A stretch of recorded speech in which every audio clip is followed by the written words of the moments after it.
Quick interruption because this fixes all content creator problems. If you're consistently adjusting your camera, losing framing when you move, or re-recording content because you drifted out of the shot, that is a waste of time and engagement. I started using the OBS Bot mini camera and it eliminated all of that. It uses AI auto tracking to follow you in real time, keeps you perfectly framed, and delivers clean, professional video without extra gear or full studio setup.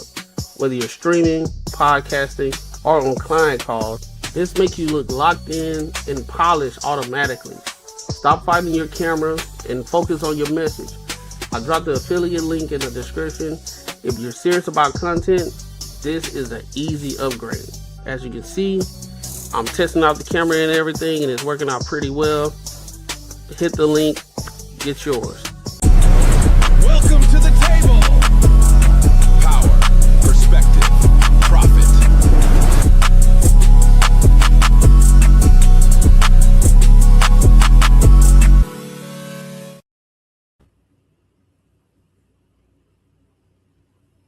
I think you muted, bro. Oh, my bad. Welcome to another show, one of the dopest shows on YouTube where we talk about everything under the sun as long as we get back to the money, real conversations, and real solutions. I'm your host, Courtnee Edgar, and I got my co-host with me, Macaroni Tony, and we got our special guest, Jessica. What's good with it? Boy, now you heard me. Said, whoa, nah. Boy, now. Everybody, I know we're supposed to have some more people coming. I know Marcus, he'll be here, and Rod, they'll be here as well. We do have another guest that's supposed to be pulling up as well, but they'll be here when they're supposed to be here. But before we get into these topics, make sure you like, comment, and subscribe for the algorithm, and make sure you hit the bell notification so that way you won't miss any more uploads or any more of our live streams. And also, and if you enjoy the content, make sure you share this with your family and friends. All right, so I want to go ahead and get started with the first topic of tonight. I guess we're gonna start heavy today. We're gonna get right into the thick of things. All right. So this first topic is about, would it be okay to terminate someone's life based on gender? Now, so I'm gonna play a video. Once I play that video, then we'll give our thoughts and our opinions. All right. So I want to go ahead and rock out. Here we go. Let's get to it. I think that men and women should have all of the same human rights. Of course. Yeah. Yes, I do think that, yeah. I mean, we come from the same thing, so you feel me? Do you think that men and women, boys and girls, should have equal rights regardless of their age? Yes. Yes. Of course. Yes, it should be equal human rights. Everybody should have all the same rights, whether it's, black, white, men or women. Do you think that they should have equal rights to the same medical care? 100,000,000%. Yes. Yes. Yes. Would it ever be okay to deny someone medical care based on his or her gender? No. I don't think that's right. No. Hell no. Do you think it would ever be okay to terminate someone's life without his or her consent based on gender? No. No? Oh, no. Innocent human, no. If they're human, no matter if it's gender or color or religion or anything. Do you support the availability of sex-selective abortion? What do you mean by that? Yeah, so it's if a woman she's pregnant and she finds out she's having a girl and she really wanted a boy and she says, I'm going to have an abortion. That's her choice. So how do you reconcile that with what you said before about it's never okay to terminate someone's life based on gender? That's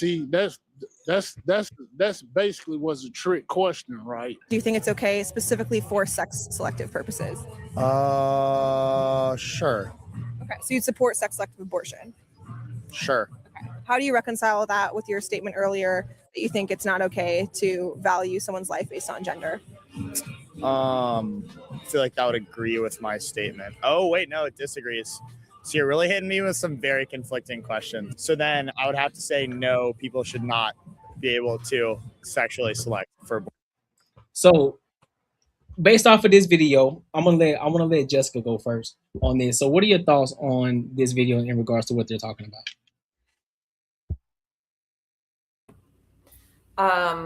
I think it's interesting to hear people and how they responded to it.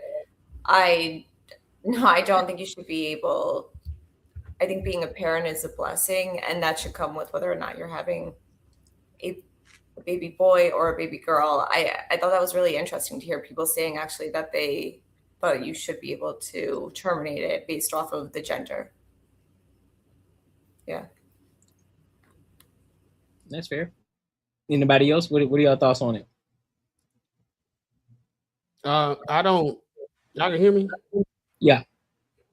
I don't too like with this question. I get it, but I'm more intrigued with like I guess the logic, how it gets kind of like broken down once you start asking different questions, because now your logic is being tested across the board, and then you can see the inconsistencies, because in the beginning, if you said, well, it depends, right, and then you be more descriptive about it, then when that second follow-up question that she did, it'd be kind of more okay.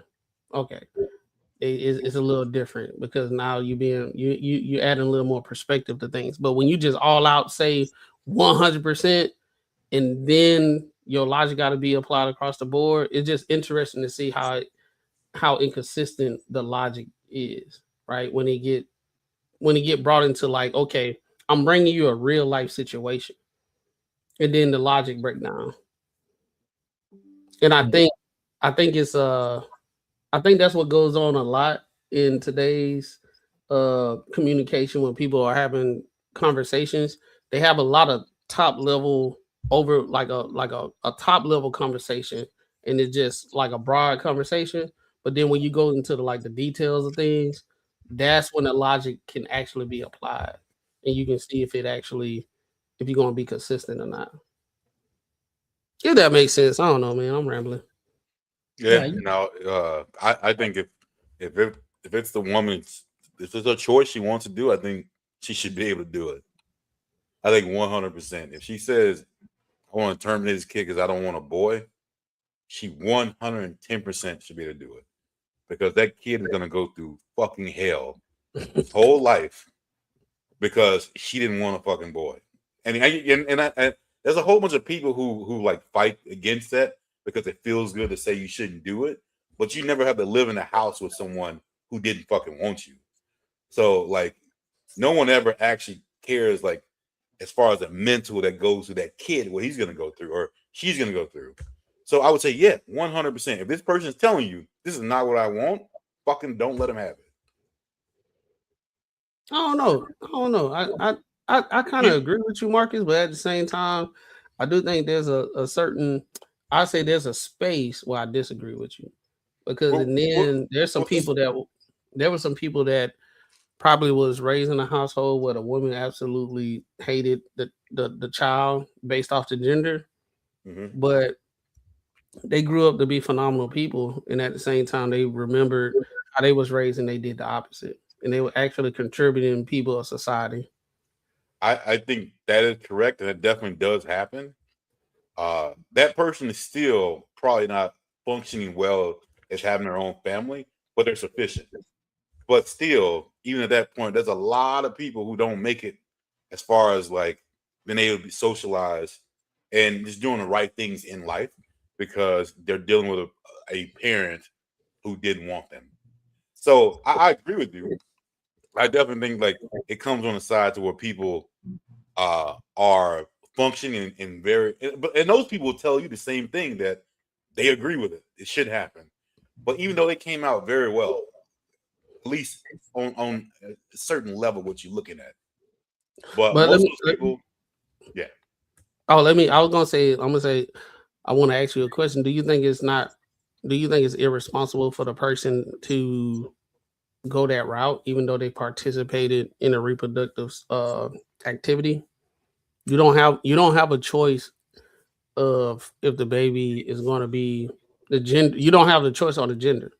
So do you think it's kind of like irresponsible if you have that position that you want a girl and you don't know what it's going to be, but then if you got a boy, you terminated it? Oh, it's 100% irresponsible, but that shouldn't be irresponsible that we need to test out or make someone, take that what's irresponsible. that person should be able to be castrated. Like, to be honest with you, shouldn't have any kids. Like real. They So shouldn't you saying in the beginning the logic? So you saying in the beginning the logic should be, if you have that kind of mindset, they should be castrated because you're not making a sound decision. You're not making a sound decision at all. But yeah. They should literally not procreate. They should not bring life on this earth, especially if they have to take care of it. So if they, I think that's a fair assessment.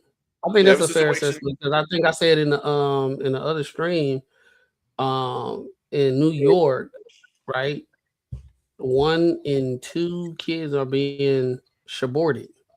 Yeah. So there's multiple reasons why, other than grape, and other and health issues, for the reason why these abortions are happening. So there's so many different other factors outside of medical and abortion are the reason why that's going on. If it's happening 1 and 2. Oh, it's more. I guarantee it's more of like selfish reasons. Guaranteed. Yeah. Like, there's no way that it is like actual like situations where they could die or something. Like, it's more selfish reasons, but I feel they're validated. I feel, hey, again, I know it's tough to say, hey, you did this, you need to lay with it. But only person's gonna suffer is that fucking person that didn't choose to be here. So like, and no one, I don't think anyone ever goes that far enough to even recognize that part. Because I'm gonna tell you, for a lot of situations, even women still are like, I don't want to give the kid up because I have a duty. But even though they'll say, if they didn't want it, that kid is still gonna go through hell. They may still feel the urge to say, I have a duty to do this, but you already know what they're about. They should not have a kid. But let me ask you this though. Now I could be throwing this way in left field, right? But what if that kid is the blessing though? What if that kid is the blessing to help change the world? So now you're taking matters into your own hands to unalive this kid that you didn't even give an opportunity. I'll be vulnerable real quick. When I was in college, I was with this girl, and then we broke up, and then she still wanted to be with me. We was dealing with each other, but at the same time, she was dealing with somebody else, right? She ended up getting pregnant, and she wanted to get this abortion, because she wanted to see a future with me. Me, I was saying like, this ain't mine, so it's over with. So her and the guy agreed to the abortion, but I convinced her not to get it. I said, don't. I know what we got going on, and this, that, and the third. We had plans or whatever, but at the same time, I don't think you should do that. And we had a discussion. She ended up not doing it, right? And that kid probably, I want to say maybe about 16 now. And when later on, when I had like 4 or 5 years later, I was seeing how many posts that she did of saying like, this is my everything. I'll die for this little girl. Everything. She just seemed so happy that she had the kid. You know what I'm saying? So I think that's what Courtney is alluding to. It's like, maybe you don't want it right then and there, but you just don't know after they are here how you will feel. Because I see this all the time. I see a lot of women saying they don't want a kid. They was going to do it, but they didn't do it for whatever reason. And then when the kid is actually here, it changes their perspective about things. But you're giving a different reason. You're giving a reason because she wanted to be with someone. She didn't give a reason, like a reason that the gender that is wild, or the reason that I hate your father, or the reason that like you still gotta break it down a lot deeper. Like, yeah, if a girl's saying, yo, I want to be with you, I'm okay with doing this. I think that's just her emotions going. She's not saying I'm gonna hate this kid. She's saying I want to be with you. I don't think that sort of situation would be the same as that she's gonna hate that kid. So like, there's certain things that you can pinpoint, look at to say this person should not have a fucking kid. Like like those ones you're talking about, like cold feet and shit like that. Like I think everyone goes through that if they're not actually married. So I don't think that's an issue. I don't think that's like a thing. Well, can't that also reign the same? That can't that also be the same situation in regards to what you really in regards to if a chick was like, whether you test it or not. Yeah, whether you test it or not, I mean, it can still the emotions are reigning because how many people we know say the same thing, especially when it comes to women in general. They say one thing but do another. Bro, it's different, man. Like if I'm saying certain words that I don't want or certain things that I don't want, I don't think that's just something you change. I don't think people that's going to be like a difference. Like I understand, like we want to live in this world of what to say, like, yeah, you know what, dude, like it could change. We got to pay attention a little bit more and not put it all in the same umbrella. Like I say, like if someone's saying that, yo, like this is a specific thing I don't fucking want, like no, like you're not. Yeah, that could be the change that person's mind. Can't that be the same situation? Like, no, I don't want this child because this is the father. In comparison to, oh, I don't want this child because it's a boy or a girl. Like, I actually think it could be even worse if that's not the father you see ideally for your child. Do you know what I'm saying? I'm with you. Well, the reason that she gives you, it really doesn't matter. Like the reason she gives you, like I said, what he was saying was that he was saying that the girl wanted to be with him, and that's the reason she didn't want to have a kid. It had nothing to do with that. She wanted to be with him, and most people want to be with a girl who's gonna have their kid. So I don't think that's the same situation as someone saying, "I fucking hate this dude, and I don't want his kid." That is a little bit different. That is what she was saying, because the guy she got pregnant with, she was saying, I don't want this child with him. I want to be with you. She was saying that she wanted to be with based him. on gender. Oh, you talking about me? You. Yeah. She was saying she wanted to be with you. Oh no, it wasn't about she wanted a kid by me. It was more of that she understood that there wouldn't be a future if that baby was here. Yeah. And it's by another guy. That's different. I mean, it kind of still stands, no? No, it's not the same though. It's not saying I hate it's not the this same. It would have been different if she was like, she seen a future with me, but we wasn't even talking about having a kid or nothing like that. We were just still young. I think I probably was like 21, 22 or something like that. So we both of us wasn't really thinking about kids. It's one of those things where she, after we broke up, we were still talking, but she was just still dealing with somebody. So that's fair. We broke up, but she's still, doing what she's doing. So she got pregnant by the guy. It wasn't a situation where I want to be pregnant by you. It wasn't no either or. I'd rather be pregnant by you versus the guy that I'm with. And the dude probably wasn't a bad guy. She just knew she wanted to be with me. And he wasn't gonna. She opted into a sexual act that causes reproductive in a way that you could get pregnant.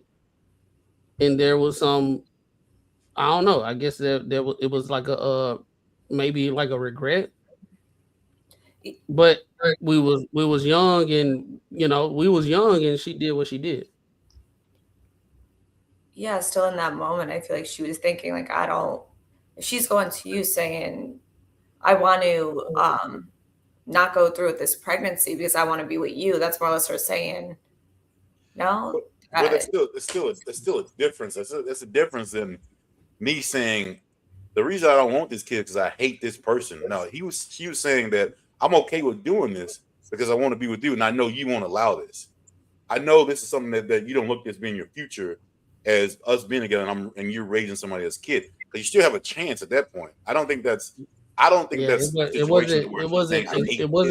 wasn't on the topic of the conversation. It's based off gender. I guess that's So let me ask the question though. So regardless of that, the two things can be true at the same time, right? So just as you're saying that there are women, there are women who would say, I don't want this kid because of the gender or because of this guy, whatever the case may be. That can also still be the case where they still end up going through with it and they end up loving the child. Am I wrong on that? No, you're not wrong at all. You're not wrong. That could happen. But that's my point. So that's my point in the statement that I made initially, is saying Well, regardless of the situation, yeah, they may say it right now, but they may be in their emotions. They may feel some type of way, but once they have this kid, it changes. So it still stands. Hey, I hear more women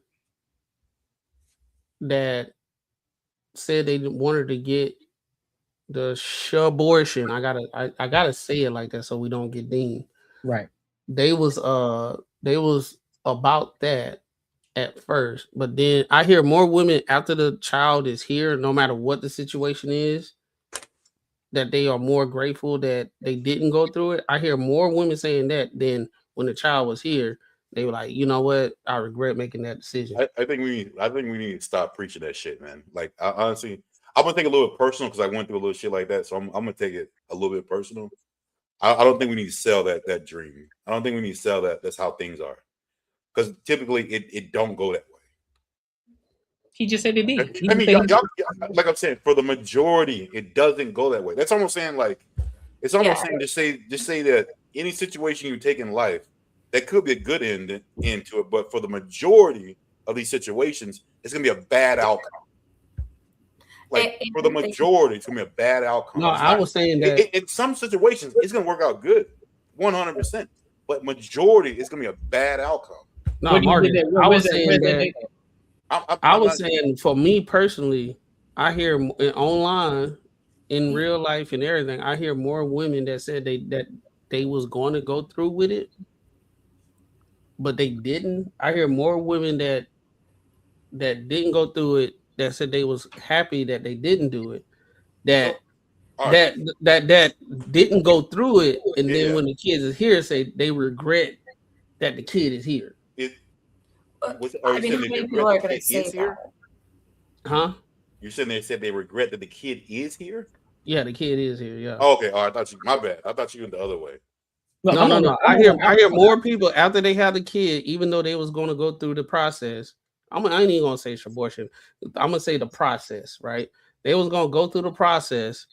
I hear more women that was gonna go through the process and then had a kid, and they are happy that they didn't go through the process.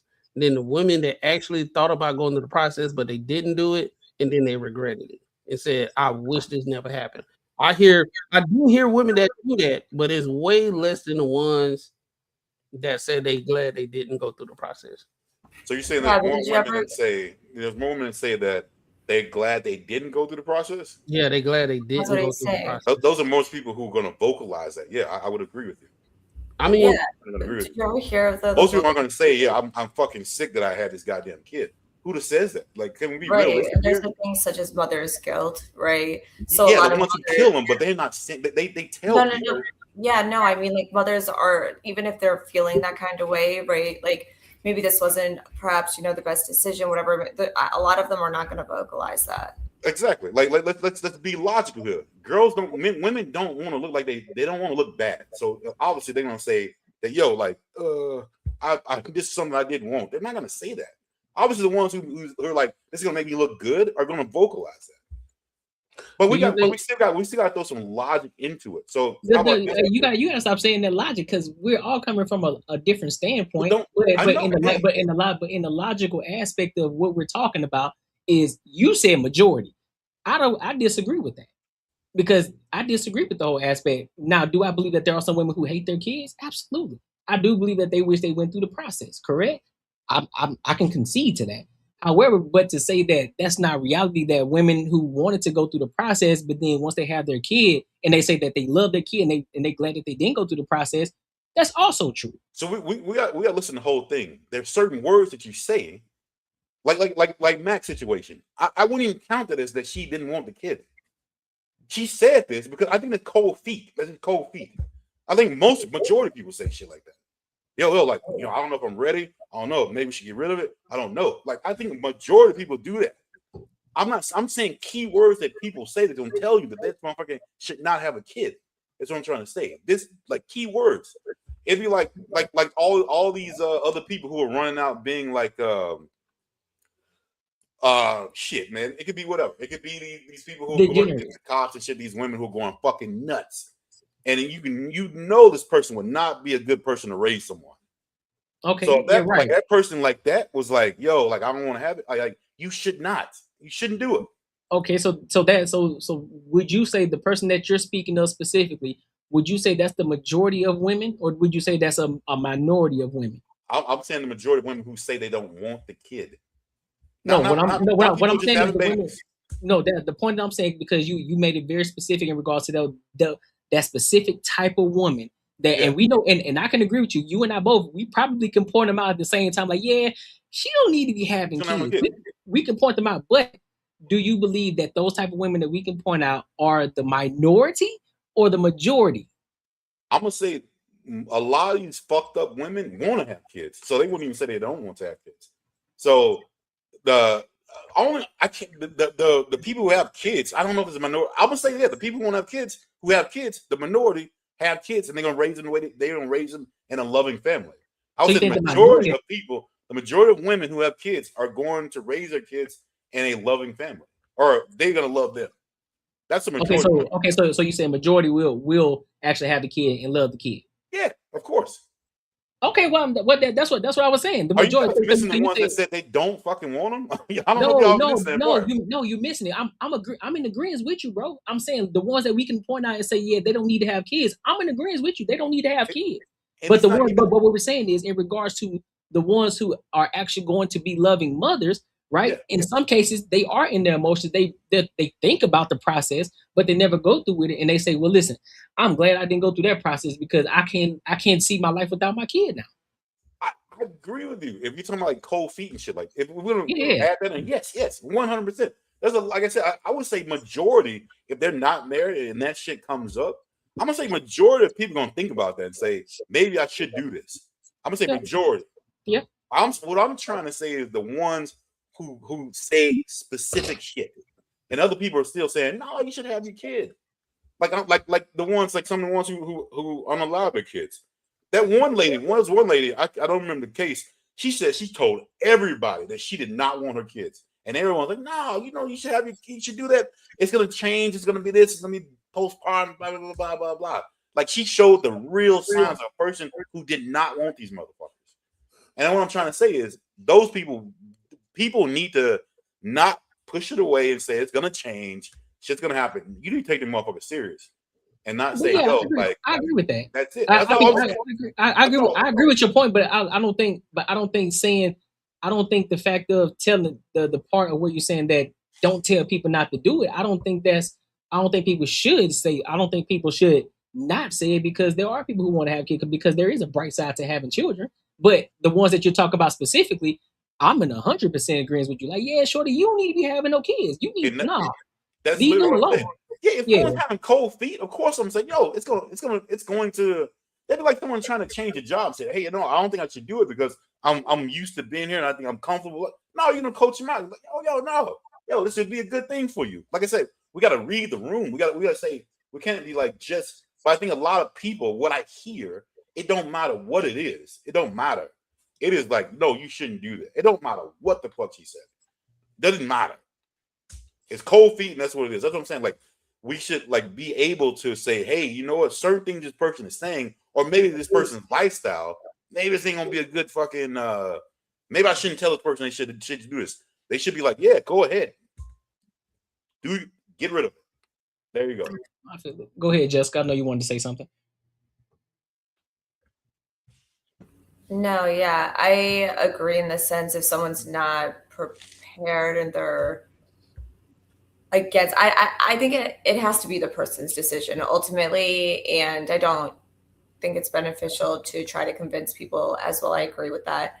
I'm gonna have a disagreement on that one too once you get done, but I'm gonna let you finish. Wait, you disagree with your own point?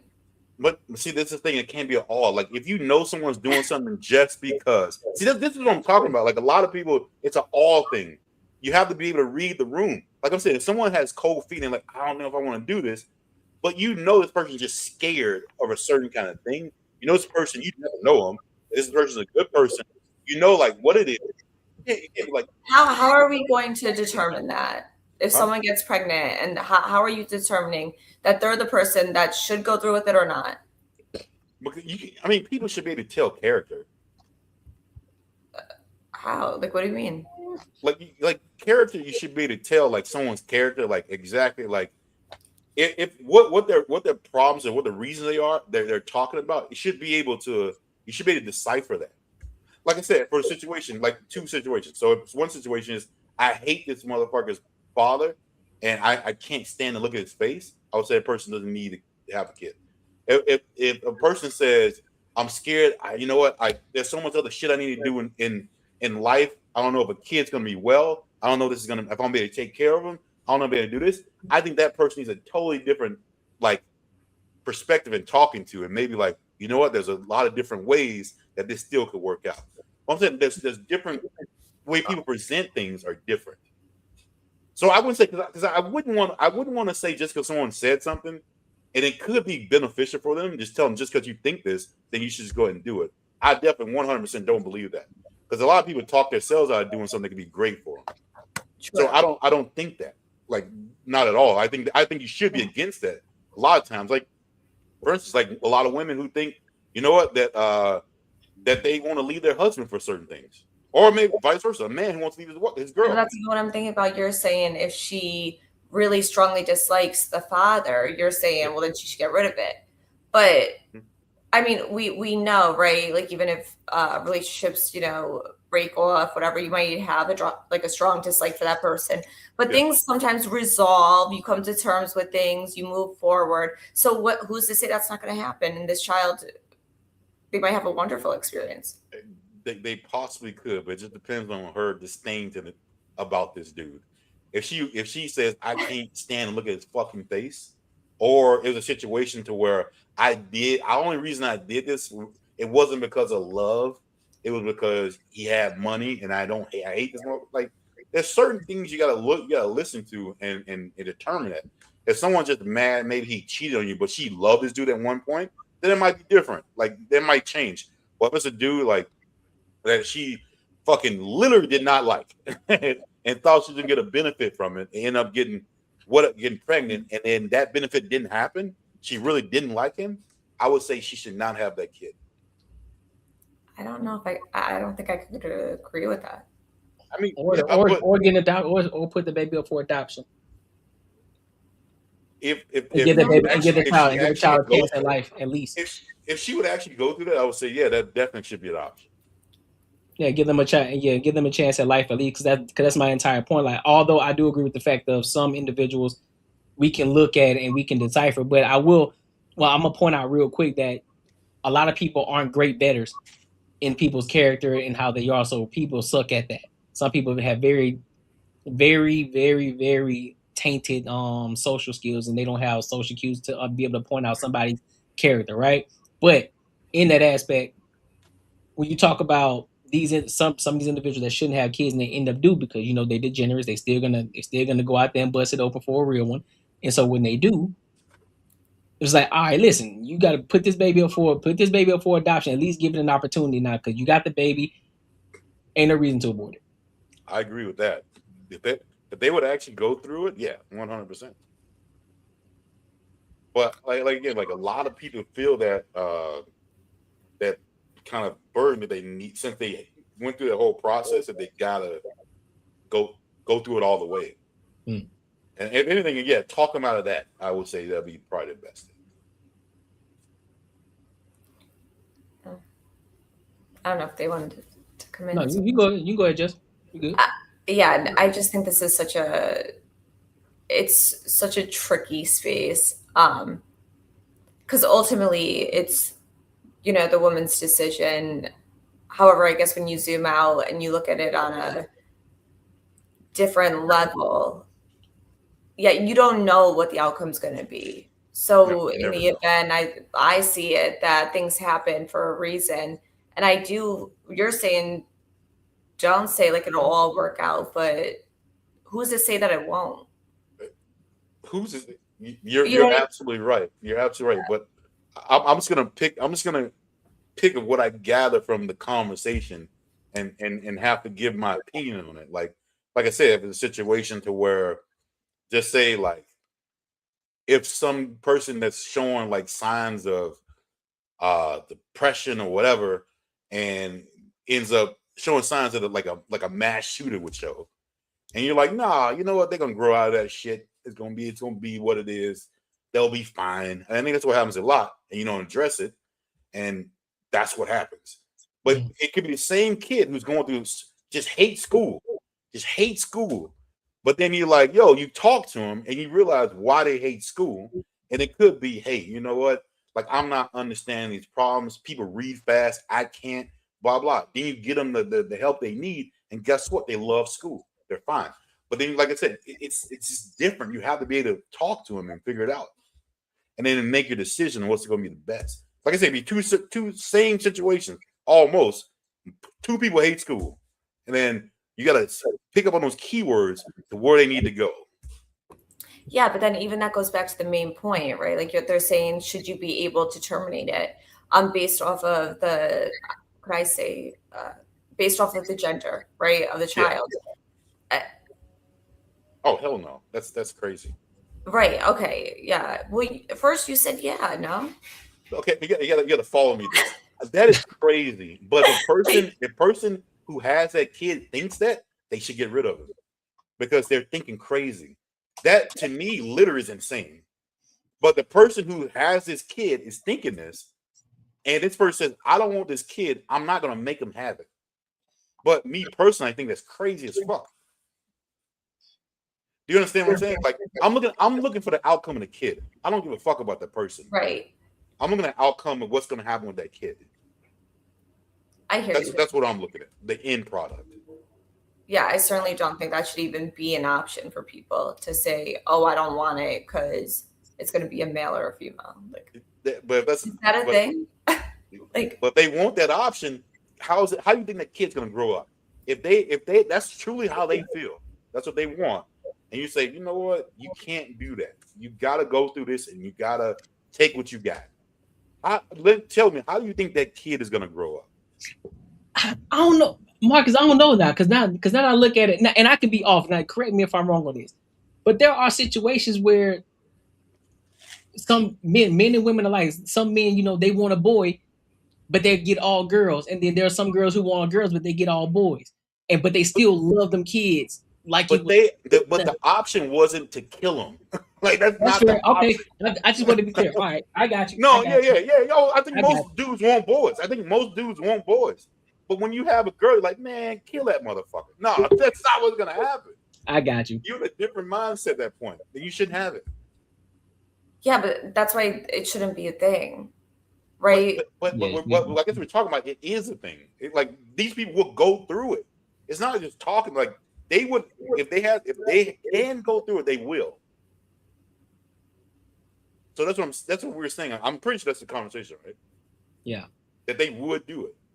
So if they would do it, I think they should be able to, but they should not be able to have any kids. Well, yeah, because the main part is they're saying that of course it's the woman's choice. It's her body, her choice. Yeah. That's basically the crux of the conversation.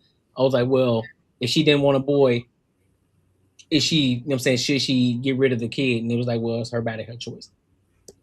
If for that reason, she shouldn't have no kids. Like, for that reason, she should have no kids at all. That could be the situation we're in, right? That'd be crazy. Even with that girl, if they didn't want a boy, she want a girl, that girl's gonna grow up fucked up. And guess what? Which is another side, that mother probably will love the shit out of this girl, but she's still gonna grow up fucked up. Mm. You know what I mean? So like, yeah, it's a lot deeper than like, yeah, it's crazy. Hell no. Raw, I know you got anything on this? Did you see the video?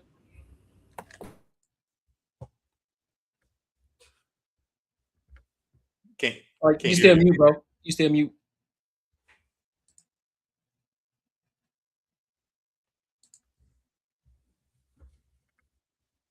How about now? Yeah, we can hear you. Say less. All right, now I was saying y'all drawing some strong points and whatnot. I know I brought this up a show or two ago where, at least from a feminism standpoint, there are women that they absolutely have a strong disdain for men to the extent that they would not have a boy. And that's literally the only grounds of means of termination is if they have a boy, they'll terminate. So things like that do exist. And as far as whether right or wrong, I'm kind of on the fence because I'm kind of with Marcus. Like, if you gonna bring something here that you don't want, for lack of better expression, you might as well just throw it away sooner than later. Because at the same time, when it comes to the whole rainbow community, they can't reproduce unless they indoctrinate. So you got people like, oh, I wanted a girl, but I'm having a boy, and they keep the boy, but then, oh, my son is a fairy. Like, hold on, chill out. Like, that's a whole man. He ain't doing push-ups. Like, why you got how did he become the winner of a beauty pageant? Like, what are we doing? So, like, there's still crazier scenarios. And I mean, Jessica's driving a strong point too. Like, I see where she's coming from, and honestly, coming from a woman's side, I could see where they have more care and stuff for life altogether. So she's just absolutely like, we shouldn't have to waste away. But honestly, if that's how the people are, they should let them get rid of it. And if that's where the mental health is at, I'm at the point to where if you take the baby, take the womb with it.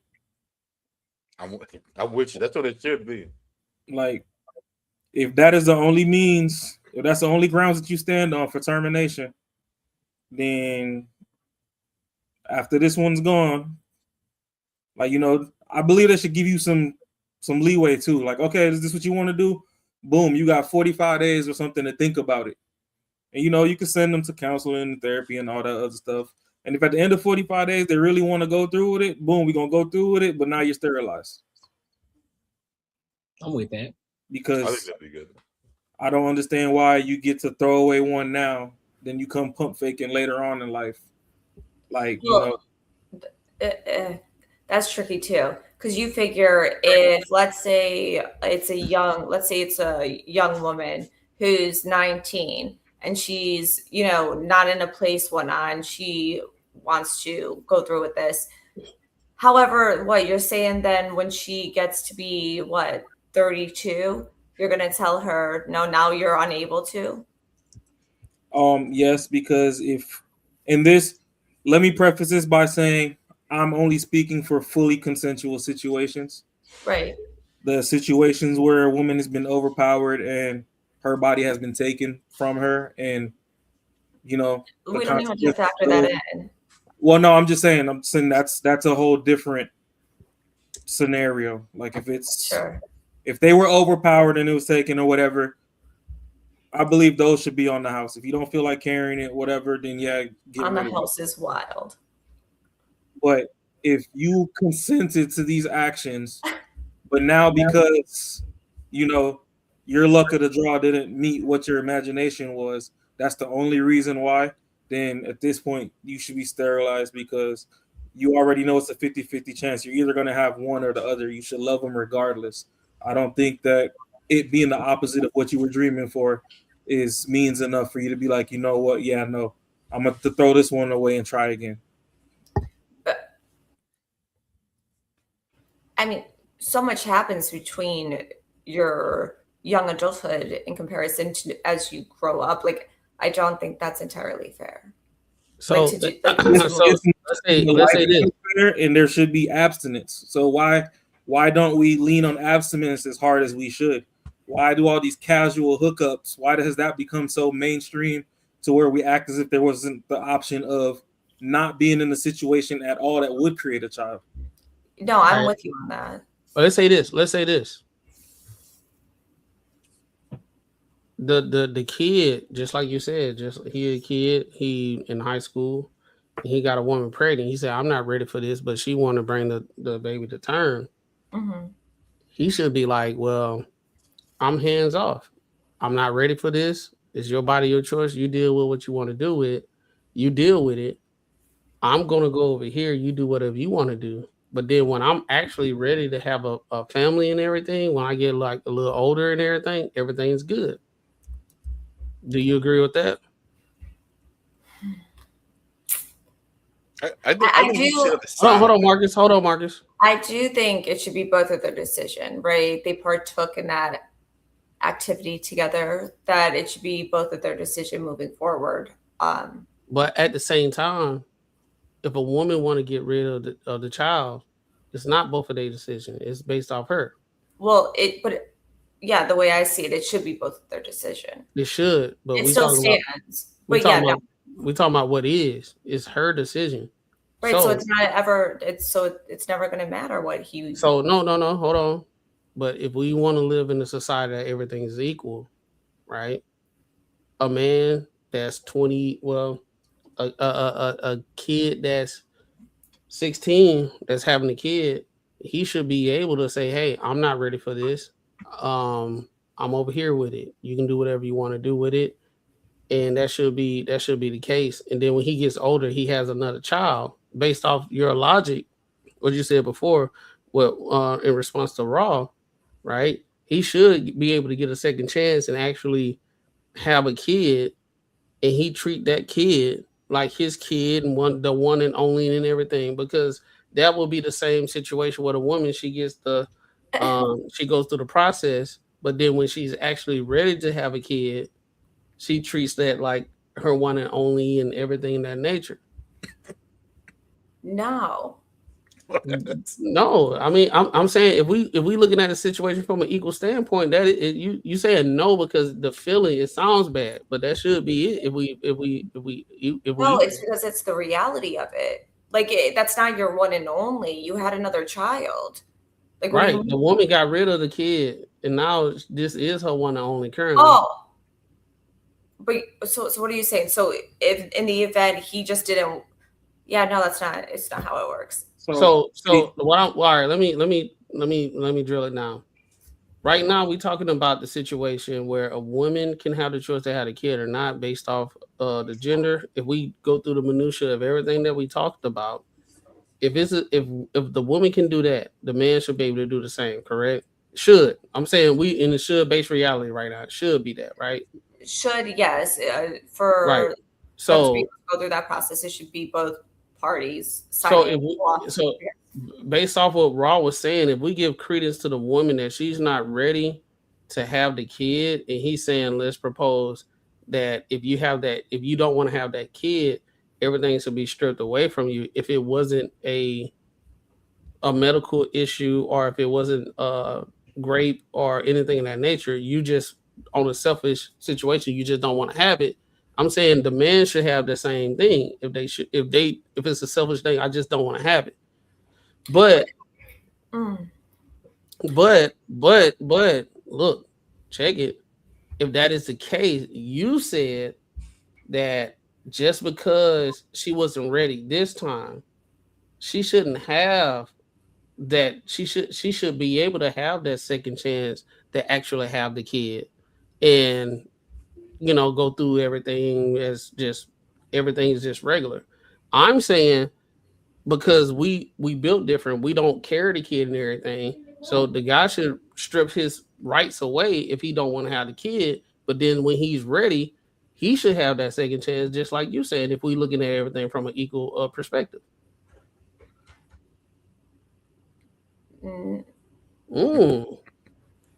No.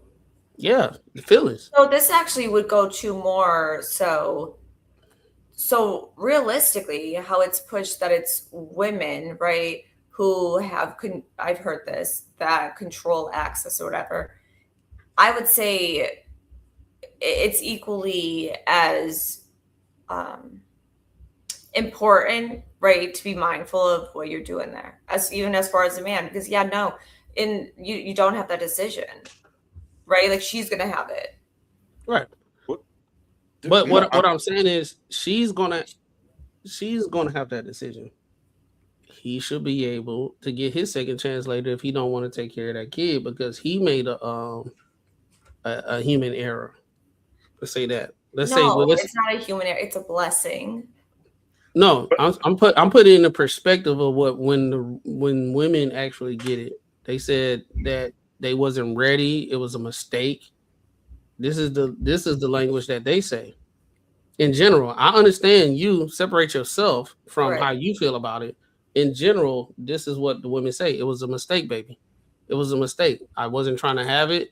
It was a mistake. For some reason, she fell on it, and she was on it long enough for him to do reproductive actions that's normal to human beings.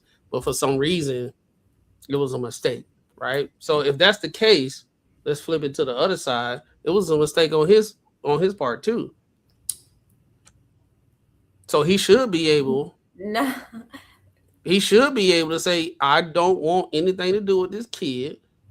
And once I am ready to have a kid, that's what I'm going to do. And I am going to be unresponsible. And I'm going to do this multiple times because data statistics show that when women have when they go through the process, more than likely it's not the first. I've heard that also. Right. So that's the statistically true. So I get to be a man that's what's the word? I don't have any discipline. I get to go out here and do raw sex, right? But at the same time, I'm getting multiple women pregnant, but I don't want anything to do with these kids. It's the same thing on the women. The women, they get pregnant by multiple guys, they get the plan B. Men are cool with the plan B. You understand that? Men are cool with the plan B. We have our plan B, our backup plan. But if you get pregnant, I'll buy you the pill. Take it. It's usually women who are like, I don't know. And then y'all end up like trapping a dude, like, which I think is really fucked up, because if it was like a different situation to where I would say a kid is the most important thing, like not important thing, but like just if there was a consequence of doing something, I think a kid is really up there in importance, right? Wouldn't y'all agree? Yeah, I agree. So if a kid is way up here in importance, and I know that at the end of the day how shit works, I'm going to be one stuck with it. I would have so many plan Bs set up if I'm going to actually do this situation. So like just say if a girl came to me and said she was smoking hot and she said, man, I might have AIDS. I don't know. I might. But you can take a chance if you want. It might happen, it might not.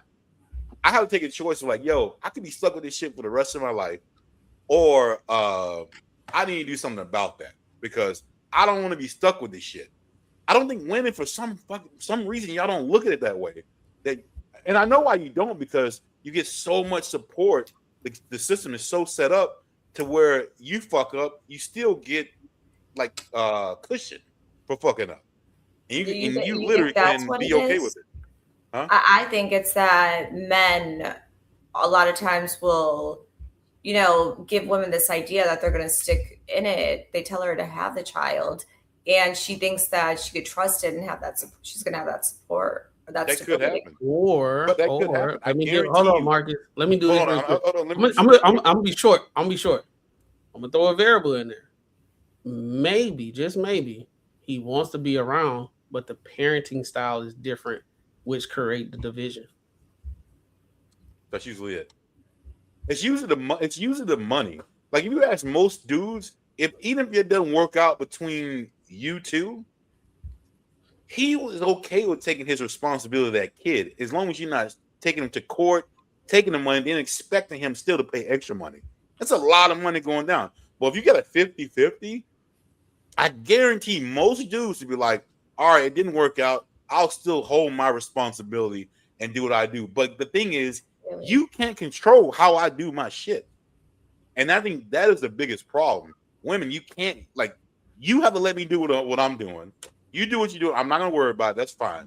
I think that is the problem right there, because you guys got so much control to say, I don't like how he does it. I want his money so I can dictate how shit works.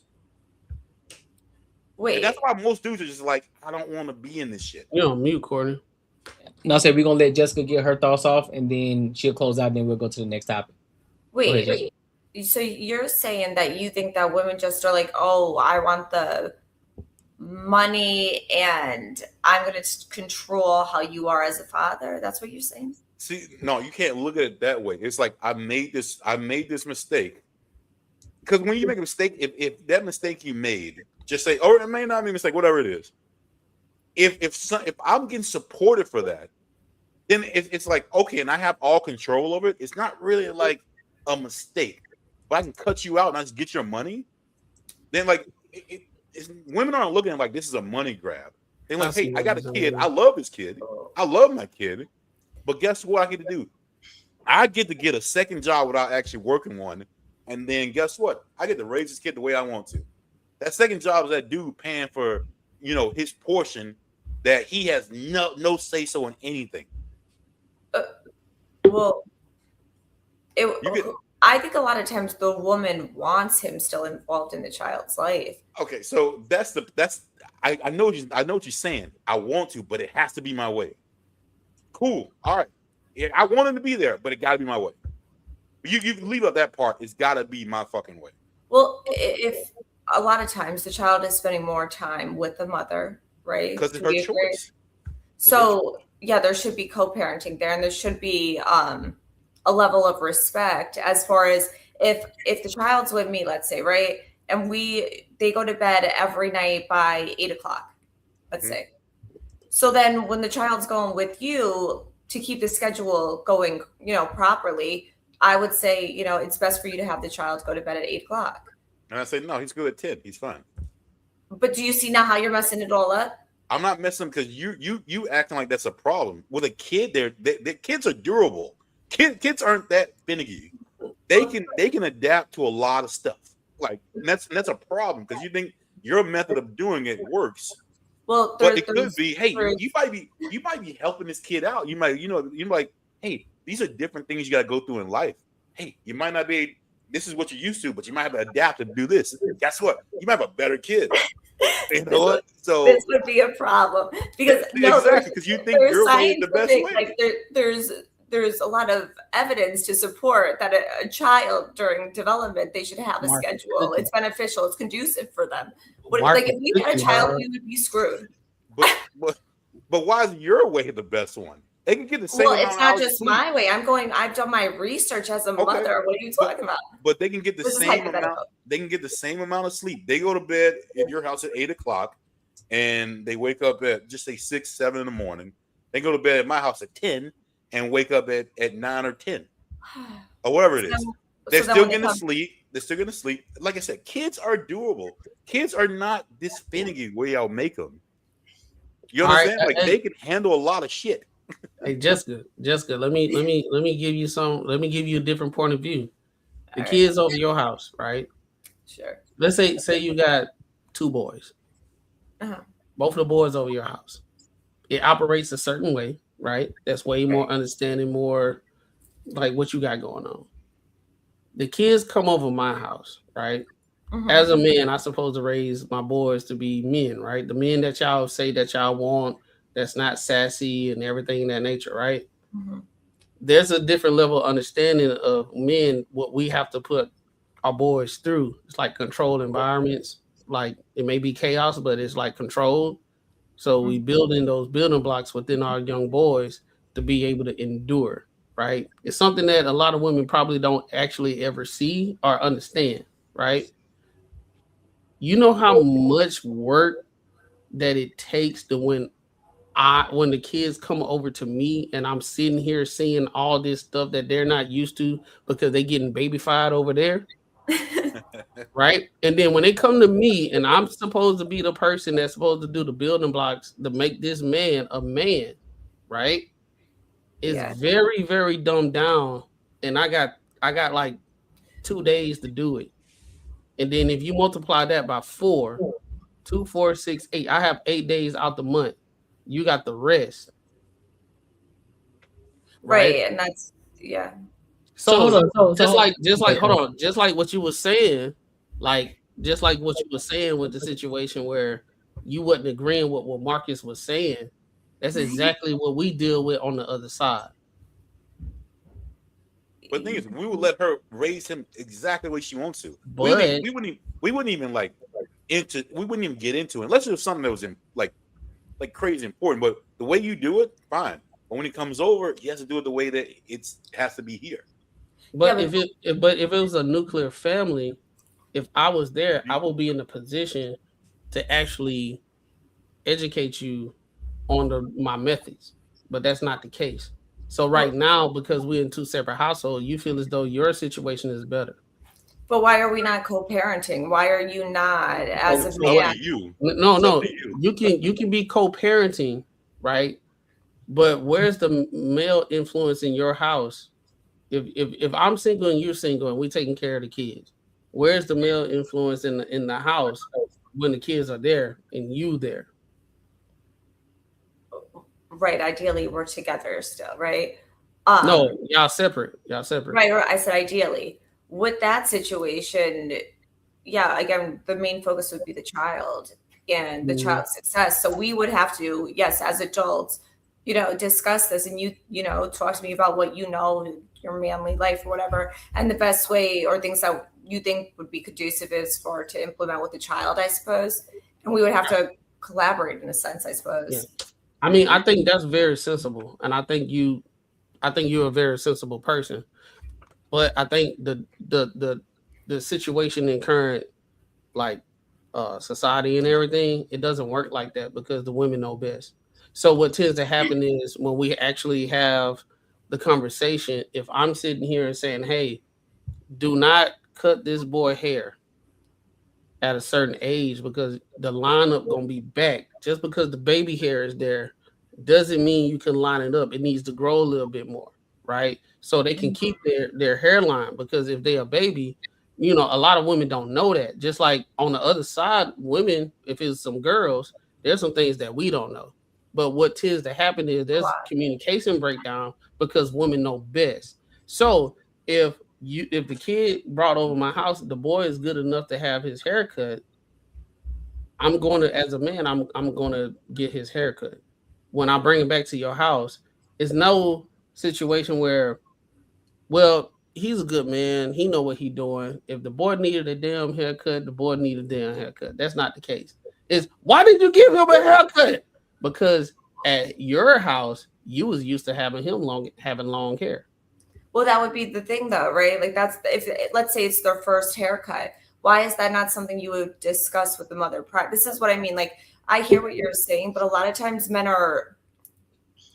they could not be considerate or think of perhaps, I think it's the other way around. I think if we even do communicate to you guys, and that's what we were talking about before with the communication, you guys, I think a lot of women want to raise the kid like how they want it, and then they don't want to let the guy have the influence. So it's one of those things where when I have my time, if you want to be like that, when I have my time, I have my time.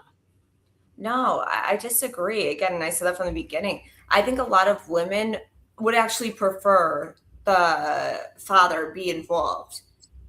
The way I think, yeah, perhaps maybe from the jump, it might be emotional, emotions get involved. But ultimately, I really do think that women would prefer the father. I agree with you. I agree with you. But it's the way you want it.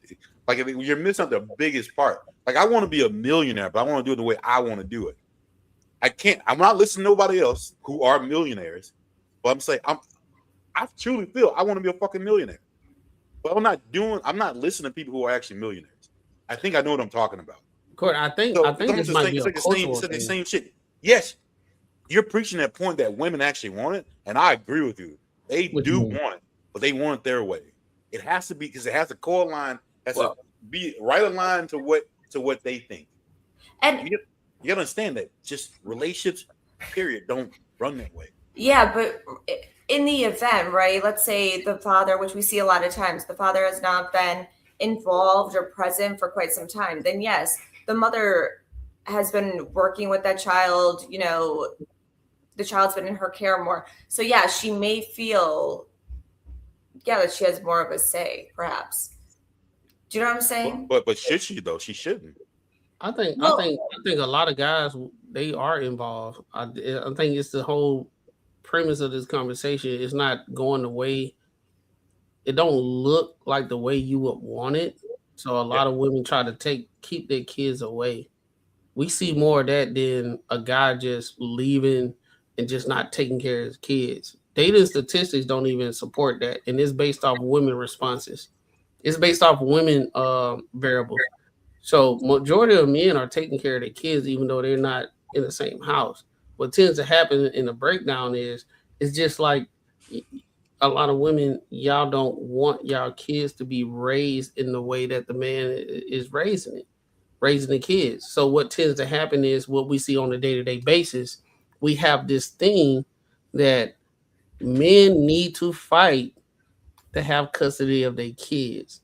And if you don't fight hard enough, there's something wrong with you, not the woman that's keeping the kids away from the man.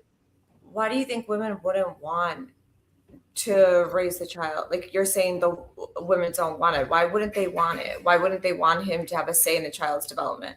Because of the conversation that we having. They have two different ways of how they want to raise the kids. It goes against how you feel. So men, we look at things, we look more as a disciplinarian, and it's not like we just trying to make the children life hell. It's just a situation where you have choices and then you have consequences, and sometimes we're not going to coddle you. You're going to have some life lessons that come with this, and you're going to understand your whatever you just did, whether you knew about it or not. If you knew it was right or wrong, we just put it on notice that was wrong, and there's consequences. So then that's the development stage of that.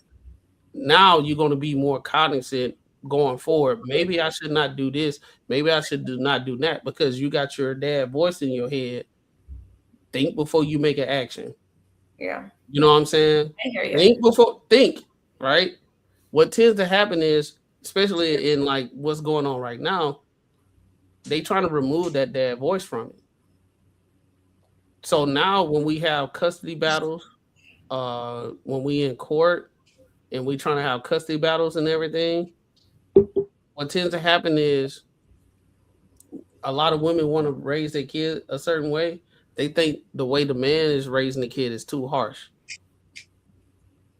So now we are where we at in society right now, that you got a lot of soft men these days. Testosterone levels are very, very, very low. The men are being silenced in the way they trying to raise their kids, because it's the patriarchy. It's just horrible how a man is raising their kids, and don't put this manly, overbearing, barbaric kind of like things in their head. But at the same time, it's like this stuff that we want, this ism that we want to give is necessary. But women don't understand it, and that's okay. That's the reason why it's a yin and yang situation. No. I think that if women were in a place where they trusted this man, which is ideally what you have before you lie down with someone, I think that they would be more on board. I think where we've gotten lost is this whole, what you're saying about the patriarchy, right? And looking at if a man is behaving like that, like this controlling, dominant, like how you're explaining it, that's not healthy, realistically. Well, you're running the situation. That's subjective. You're what? You're running the situation.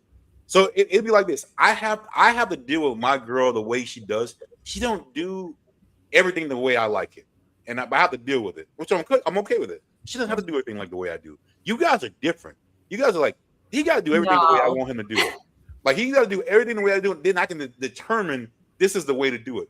Like, I think it's inherent that men know my girls be way different than me, and I'm not gonna try to control that. That is just her. That's what that's her shit. I'm not trying to control it. You know what? But the thing is, obviously, I'm gonna call out something I think that is bad. But from a majority, hey, you got it. Do what you gotta do. Even though I don't agree with a lot of shit, I'm gonna let you do what you gotta do, and I'm gonna do the same thing for me. But you guys don't want to do it because you keep saying, like, almost like if you align. I'm not going to align with everything my girl does. It just doesn't happen. Like, for the majority thing, I'm not going to align. You know, for how she thinks about things. So, because we're different. Jess, can I ask you a question real quick? Yeah. Do you believe? No, I'm speaking in regards to being in a relationship, right? Do you believe in the hierarchy in a relationship? Do you believe in it? not saying that one is less than the other, but just the hierarchy. Yeah, I hear what you're saying. Do I believe in it? Sure. Okay. Do I think it's something that's practiced today as often? No. And do I understand why? Yes. Okay, and so why do you think it's not practiced as much? Because again, it goes back to the trust aspect. I don't think a lot of women are in a place with men that they trust their direction, their decisions, the way they move, to be like, okay, yeah, I'm gonna follow your lead. The only way a woman's gonna want to do that is if she trusts him. Women have in 2026 gotten to a place where they're controlling a lot of different aspects of their life. So then to have a man and be like, you have to follow me, that's a tricky place. So would you say that women are the detriment to relationships and not men? Because women want to be in control? No. I would say Ben would be the issue, if you will. How would they be? Right. So by providing women what they would need in order to be able to trust them. Well, that comes with you being able to vet a man properly, right? Sure, but if that's not the man's fault. If you vetted him properly, if you vetted that man properly, which means you guys also have the ability to choose the type of man that you are with. So that means coming from what you're saying, right? Women want to be in control. They want to be able to follow a man that's a leader. So that means you guys have a bad vetting process in men, because typically speaking, in the hierarchy relationships, because we're talking about two different ways of raising a child, a woman would be an extension of her man. So she will already know how to operate because she understands how her man operates. And so you guys are a united front when it comes to raising the child. So even when it comes to co-parenting, she should already understand, okay, well, this is how things go because I am an extension of my husband, or I am an extension of their father. So this is how this is how children are supposed to be raised, because you and I are a united front. We are together in this. It's not you want it this way, but I want it this way. It's we already came together. You and I had a conversation how we're going to raise these children, and we're on the same page. So there shouldn't even be any headbutting when it comes to that. And that's the problem. We have too many women. I get it, cool. Women empowerment, I understand it, but a lot of y'all have gotten to this ego place where you think that you know it all and you don't. And then you want to impede on the way men operate and how they're raising the children as well, and you want to have full control, and that's what's messing the entire dynamic up. So I hear what you're saying. The thing is, women have progressed quite a lot, right? So women are knowledgeable in many areas today where men are not showing to be very knowledgeable, right? So how are you going to tell a woman, oh, you need to follow his lead if he doesn't? And that goes into the trust aspect. Because it's money, right? Hold on, what areas are women thriving in regards to what they may know more than men versus what the men are thriving in? What is that area in particular? Education. Yeah, education. Well, education. Well, you mean being more enrolled in college, not necessarily being educated. Just because you're enrolled in college, most of the people up here been in college before. That doesn't mean you're necessarily educated in the sense. That's a really good point.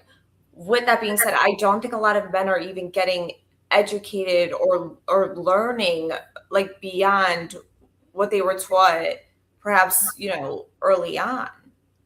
All right, let me give you this. Let me jump in real quick. Well, I'm gonna give this. I'm gonna give it to you, Ron. Pause. God damn. That's crazy, boy.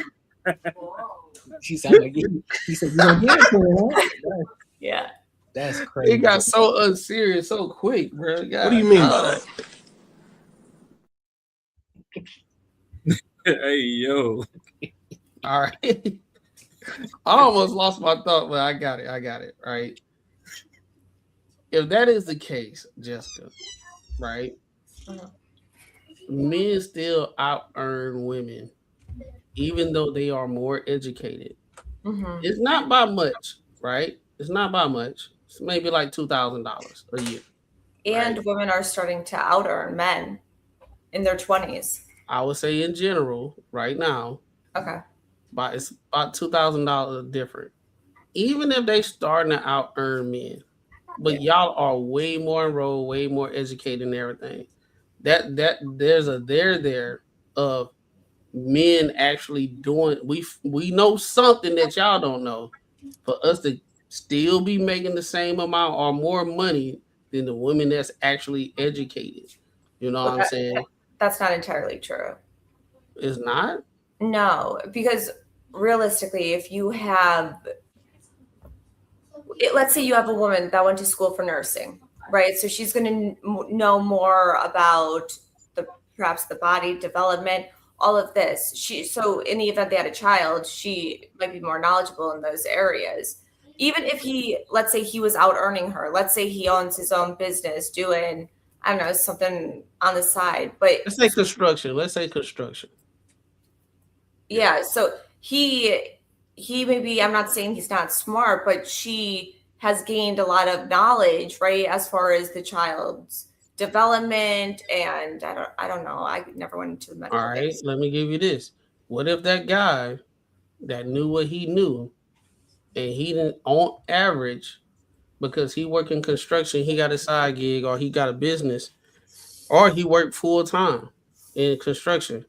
He was saving y'all maybe $20,000 on average on a house because he know how to do everything. He know how to do HVAC. He know how to do construction. He know how to do doors. He's saving y'all money so y'all can have a safe space to stay. Mm-hmm. What is the difference between the education for the man that's doing what he has to do, what men do, and then y'all have y'all education because y'all more nurturing and everything? How can you kind of like make that as like something better than the other? Because this is the same kind of rhetoric. The reason why we have to divide it in relationships in the first place, because some people think their role is more important than the other, and then they downplay the man. They downplay the man contribution in the relationship and his experience. They downplay it because they want to wear their education as a badge of honor, even though they don't even on average they don't even use their education. No, they don't even use their degree. So you don't even see what you're doing right now. That goes to what the main thing would be, right? So it's a beautiful duality. Let's say that situation, right?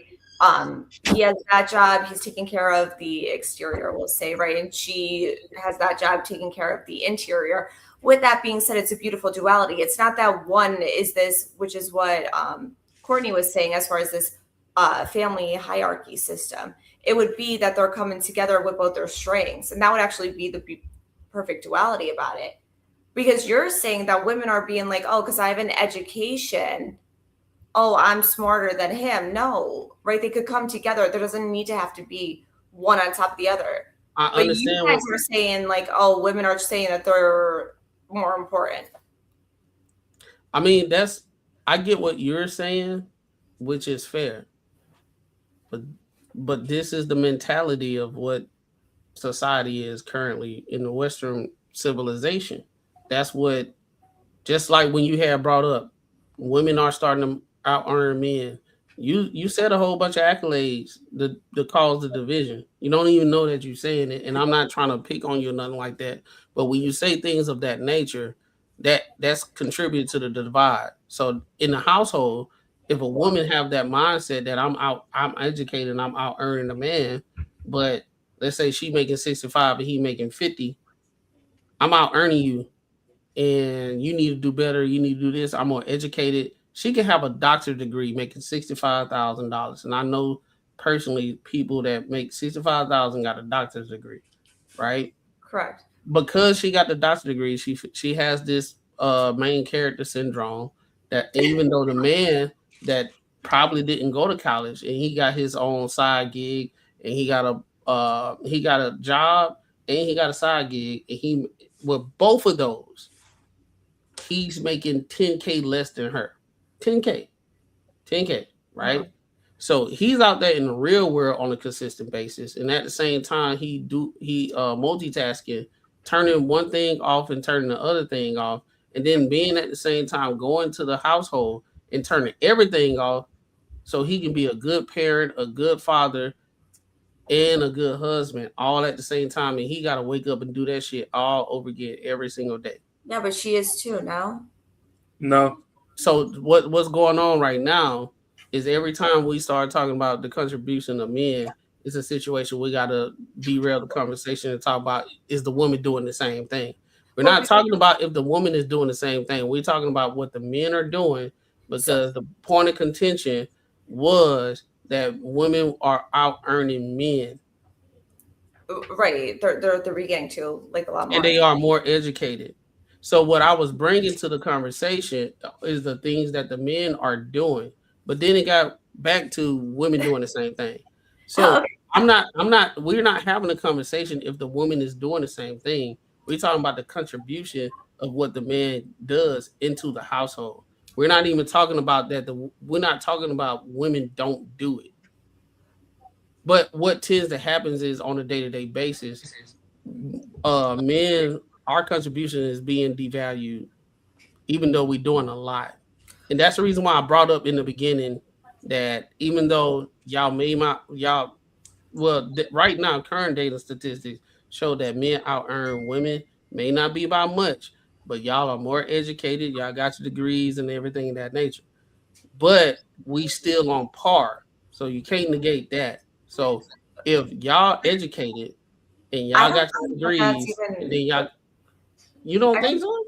I don't think that that's the point with it. Like saying like, oh, women, because I mean that's just the facts, right? Like women are becoming more educated. They are beginning to out earn men. Like these are just facts. It's not to discredit or minimize what men are adding or what they're doing. It's just saying like, yeah, women are progressing. Like, let's look at what it is. It doesn't have to be. What's the relevance? Well, because again, we started with the hierarchy of a relationship. That's the relevance. You know how many times that a man probably went to school, got his degree.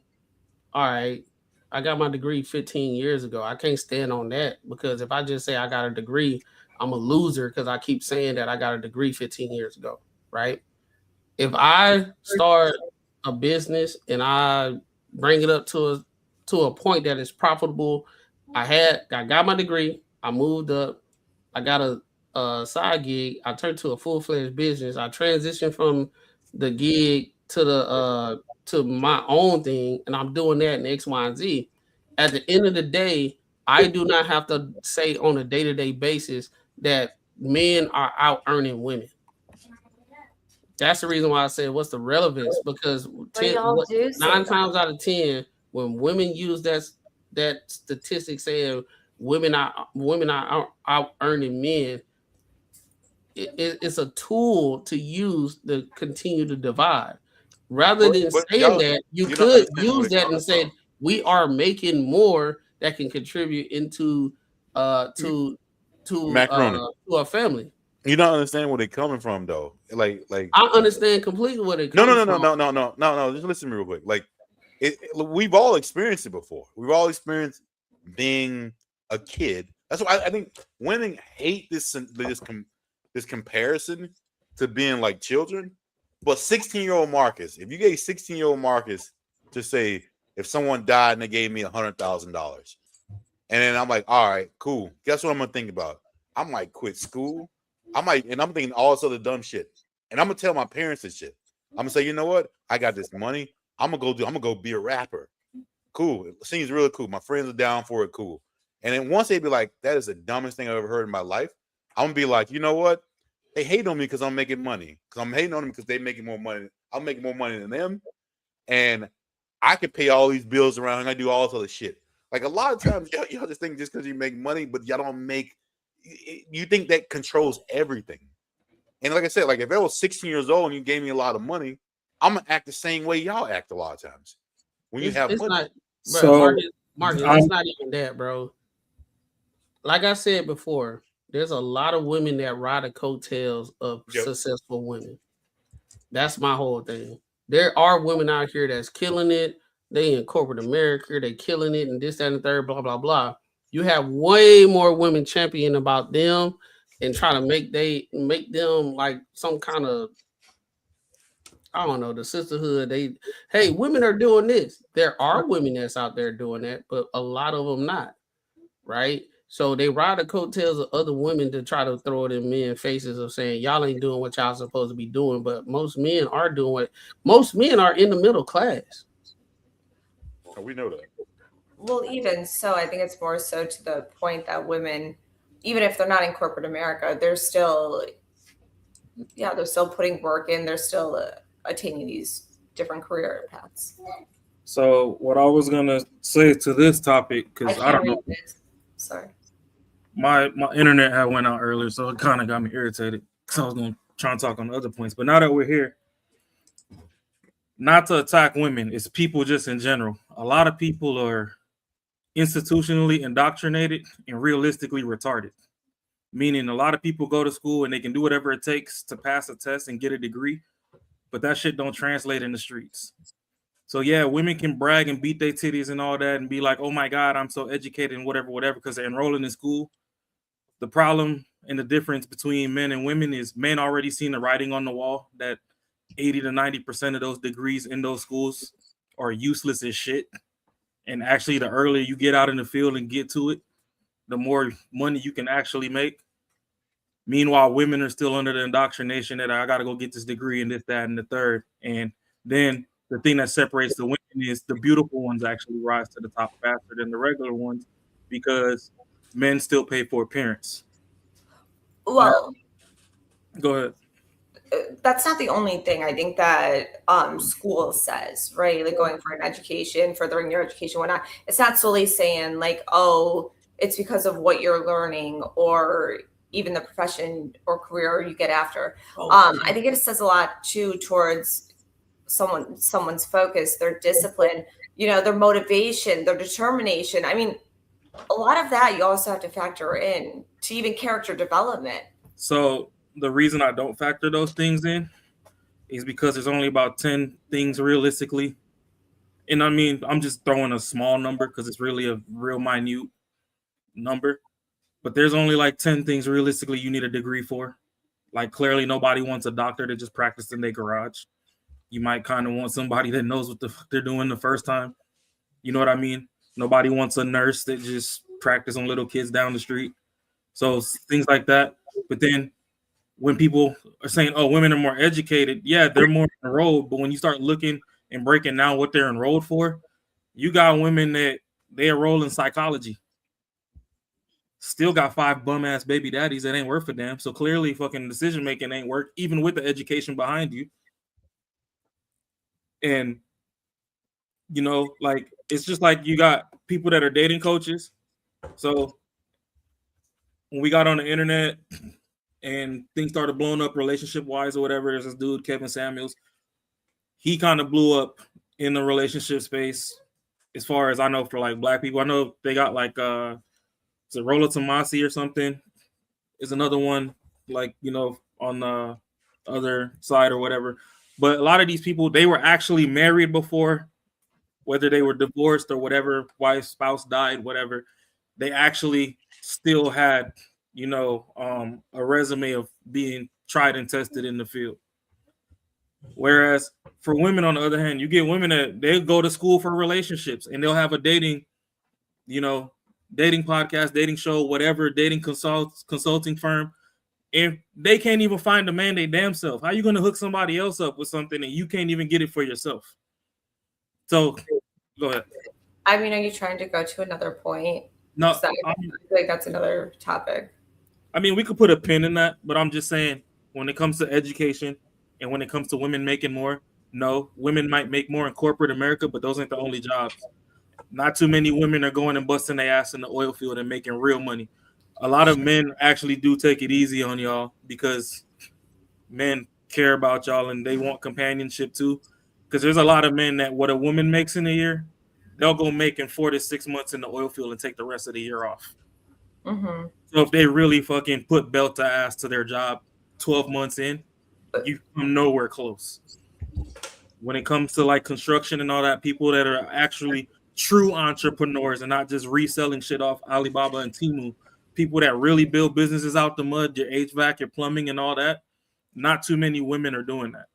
Men are. And honestly, I wouldn't even advocate for women to do certain things in certain intimate settings like that because it's also a safety risk for you to go into somebody's home and close counters. You know what I mean? Right. And we still see, right, the majority of people in the trades are going to be male. And the majority of people in, you know, perhaps education or nursing are going to be, or are female, we could say. With that being said, again, it goes back to that's the duality of it, right? And you could even say the exterior and interior, really, when you think about it. I don't know the point we're trying to prove here. Well, no, well, it's just every time people bring these metrics up, nobody wants to be truthful. Like realistically, men don't need an HR department at work. We can go beat each other's ass in the parking lot and we'll be catching bears by the time we clock out and we'll be perfectly fucking fine. No, you definitely need HR. You definitely need HR because we do have. Yeah, because we have women there and y'all are catty and y'all do all this petty dumb shit that we don't even need at the workplace. And because sometimes men act out of line. Let's be for real. Yeah, and when a man acts out of line, you get your ass beat, and that's the end of it. I mean, men see, this is the thing. Men respect each other due to levels of threats of violence. If me and Courtney are into it and we beefing, then we know, hey, eventually this shit could get up there. So either we squash it amicably, or hey, bruh, when we get off work today, meet me 4:30 in the parking lot in that blind spot where the cameras don't touch, and we could just squabble it out. Like you don't want to drop it. I'm not finna drop it. And after that, we might end up best friends for the next 40 years. Women are the ones that are catty and all that. And then y'all come in the workforce, and because y'all want to get promoted and stuff, you might go flirt with somebody, fuck up his whole marriage and all this other stuff, and then end up getting him fired just so you can move up the ladder. And then we say, I said, do you want to hit on that point? Okay, if he's messing with the woman at his job or whatever, that's not on that woman. You're saying that she's messing up. That's again, I don't know if you want to go there.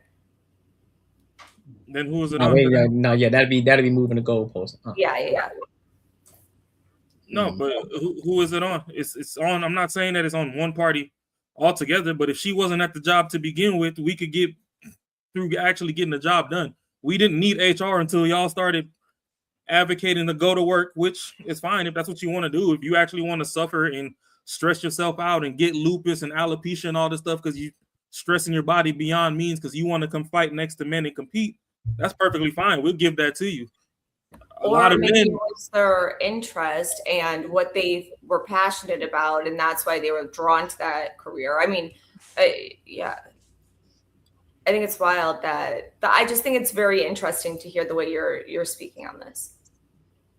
I think he's speaking on like he's not faulting women. He's just saying what is, because if majority of men were in these spaces and we didn't really need the HR, all the SOPs, standard operation procedures and everything, once women came in, men handled it a certain way.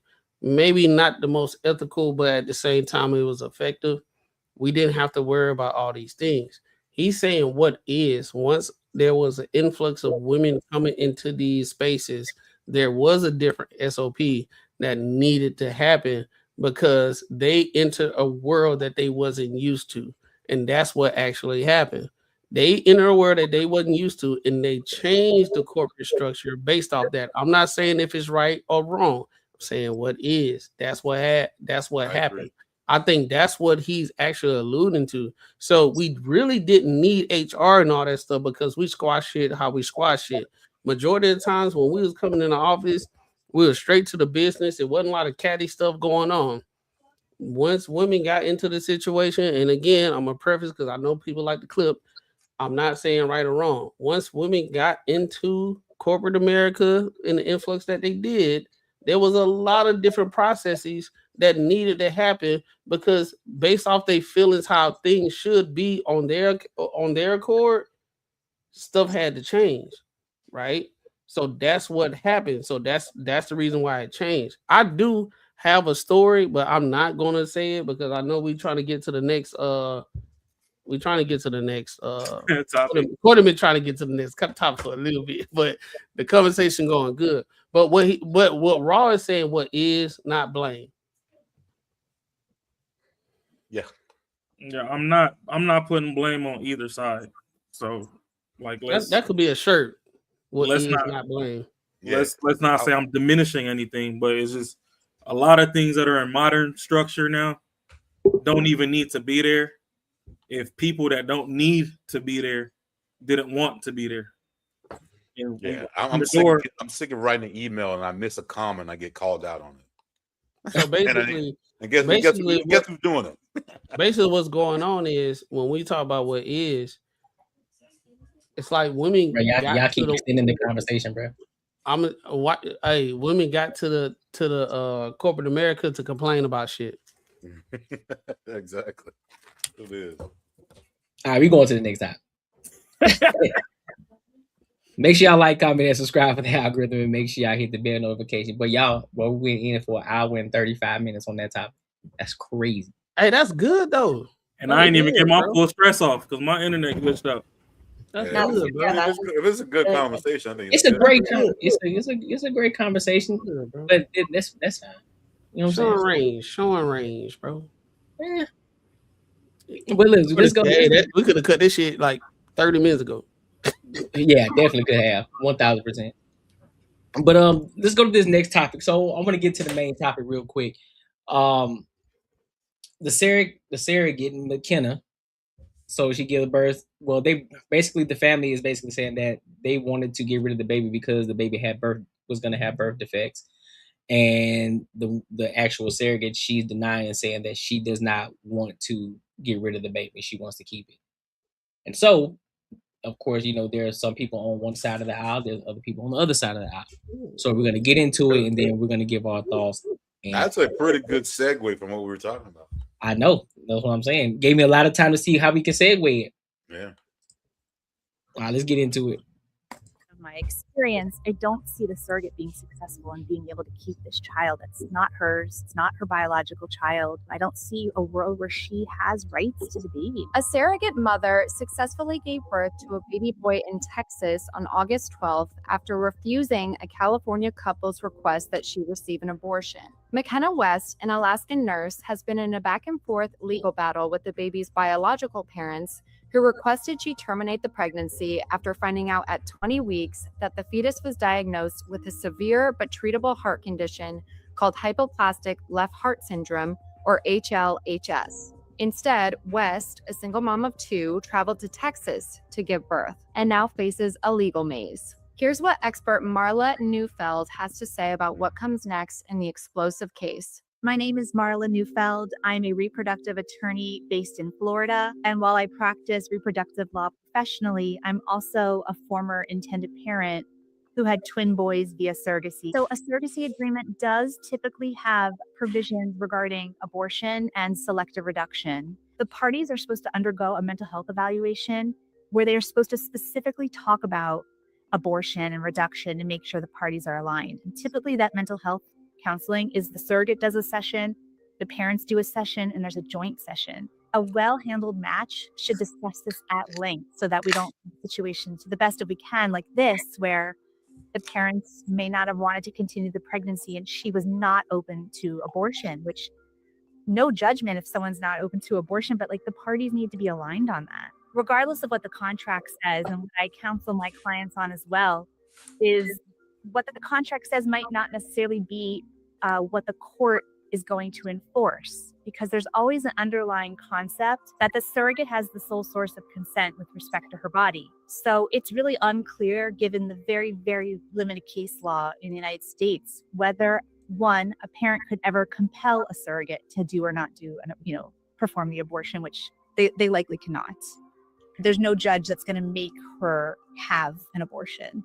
But then there's the second issue of, can they sue her if she goes against what she said in the contract? And that's also very murky and unclear how that will play out. At least for now, the biological parents of this baby boy have physical custody of him. It also is contradictory to that last-minute petition filed by the Texas AG that was reportedly approved on Tuesday to stop the baby from being taken out of state. What do you think's going on?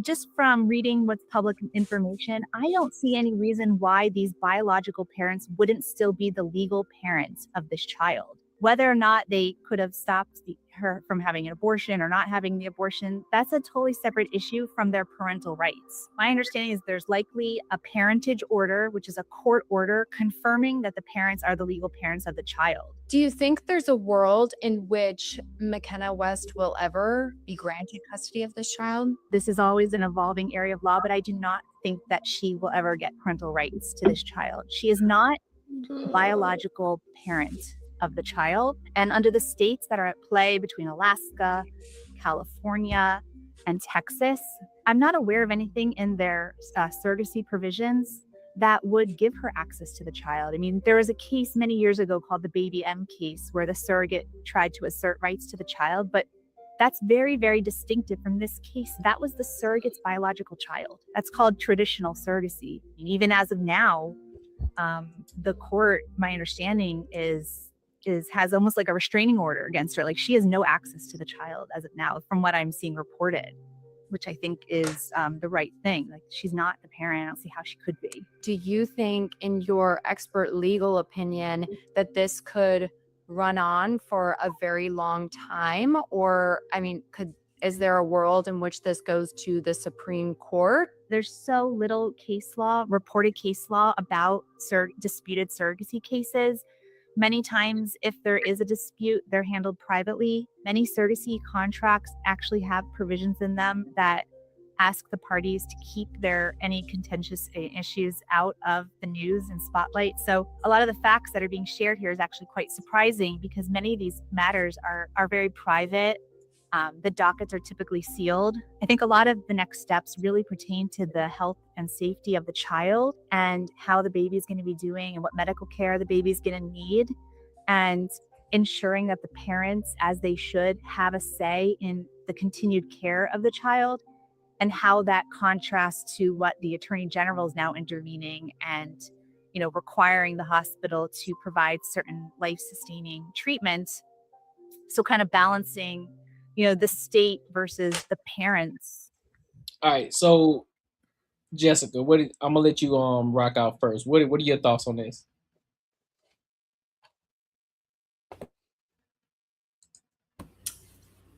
Let someone else go first. I don't know exactly where I'm at with it, honestly. Okay. I'll go first. So hold on. So am I understanding that they found out she was a surrogate, their kids? They found out that the kid's gonna have a heart defect. And it's like, hey, let's end the pregnancy. She was like, no, I'll keep the kid. I don't want to have an abortion. I don't want to, I don't want to delete the kid. So, and now since it's become some sort of headline, now they're fighting against it to get the kid back. Is that what it is? Like, no, they're not trying to get it. They're not trying to get the kid back. They want to abort the kid. Okay, so it's still in that area where they can abort the kid. I thought she already had the kid. I thought she already had. No, they want. I think from the video, I think she had the baby. That's what I'm thinking too. I think now since it's media, I think now since like the media's in it, now they want the kid because they don't want to look bad. This is exactly what I was talking about. Like this chick right here, yeah. She would be godsend for this sort of situation. Like those other people who like, obviously, like this is the thing though. I think everyone's human. Like you might not want to deal with like a defect because something might happen. But to me, this would be the perfect situation that she's like, you know what? No, I'm gonna take like this on and I'm gonna do it. I don't know what other parent in their right mind would be like, you know what? Hey, go ahead and do that. Like, because my option is because I know I can't handle it. If you can, that's even a better situation. But now it's like, you got these other people who want they're probably rich as hell because you got to understand, like, if you get a surrogate, you got money. So they probably wanted like an arm bag or whatever. They wanted a kid, the perfect little kid or whatever. They can pop out that they couldn't have. And then it didn't come out. And they're like, no, get rid of it. Like, so like, yeah, you don't want these kind of people raising people in this society. So yeah, I mean, like I said, like if anything could ever happen, if you think any sort of miracles, this would have been it right here. For her to say, you know what, yeah, I'm not gonna do it. I really want this kid. I think they 100% what we're talking about. Yeah, that's what I'm saying. Like that's where it kind of goes into what I was saying earlier. You know, there are situations where you can still have the kid, and there's somebody who's going to be willing to love the child and take the child on because the child, even though that kid had a birth defect, but they said it's curable. It's curable. So it's not like a lifelong situation that the child will struggle, but it's just something like, hey, this is something that is curable. We can take care of this, but they decided no. But then guess what? The mental illness I was talking about. Now, since people know it, they want to take this kid back. They want to fight her from having this kid. So if they win, they probably have every legal right to do it. Yeah, guess how the kid's gonna turn out? Fucked up. Yeah, and that's the messed up part about it, because on one side, when we look at it from a moral standpoint or a Christian standpoint, she's like you said, she's God sent, right? But however, on the flip side, she's still under contract. And so if you're not reading the fine print of that contract, you still have to abide by the contract regardless of how you may morally feel about it. Because now you're putting yourself in a sticky situation legally. That's two different sides of the coin. So it's like, okay, well, yeah, she's doing great. I'm pretty sure there are going to be some people who are going to fight for it, but you still signed the contract though. So it's still on the actual parents' discretion what they want to do with their child. And that's what I'm saying. Like those type of people, I would say should not have kids. That's probably obviously God already made them not have it because they can't have it on their own. You know what I mean? And then she's like, you know what, we got enough money. Let's go and let's get somebody else to get it. And then this happens. So it's like, all right, well, hey, there you go. Like, you know what I mean? So like in this situation, if she's not asking, unless she's like, I'm gonna have this kid, and then since they're actually yours, I want child support, that's something different. But I don't think that's a situation.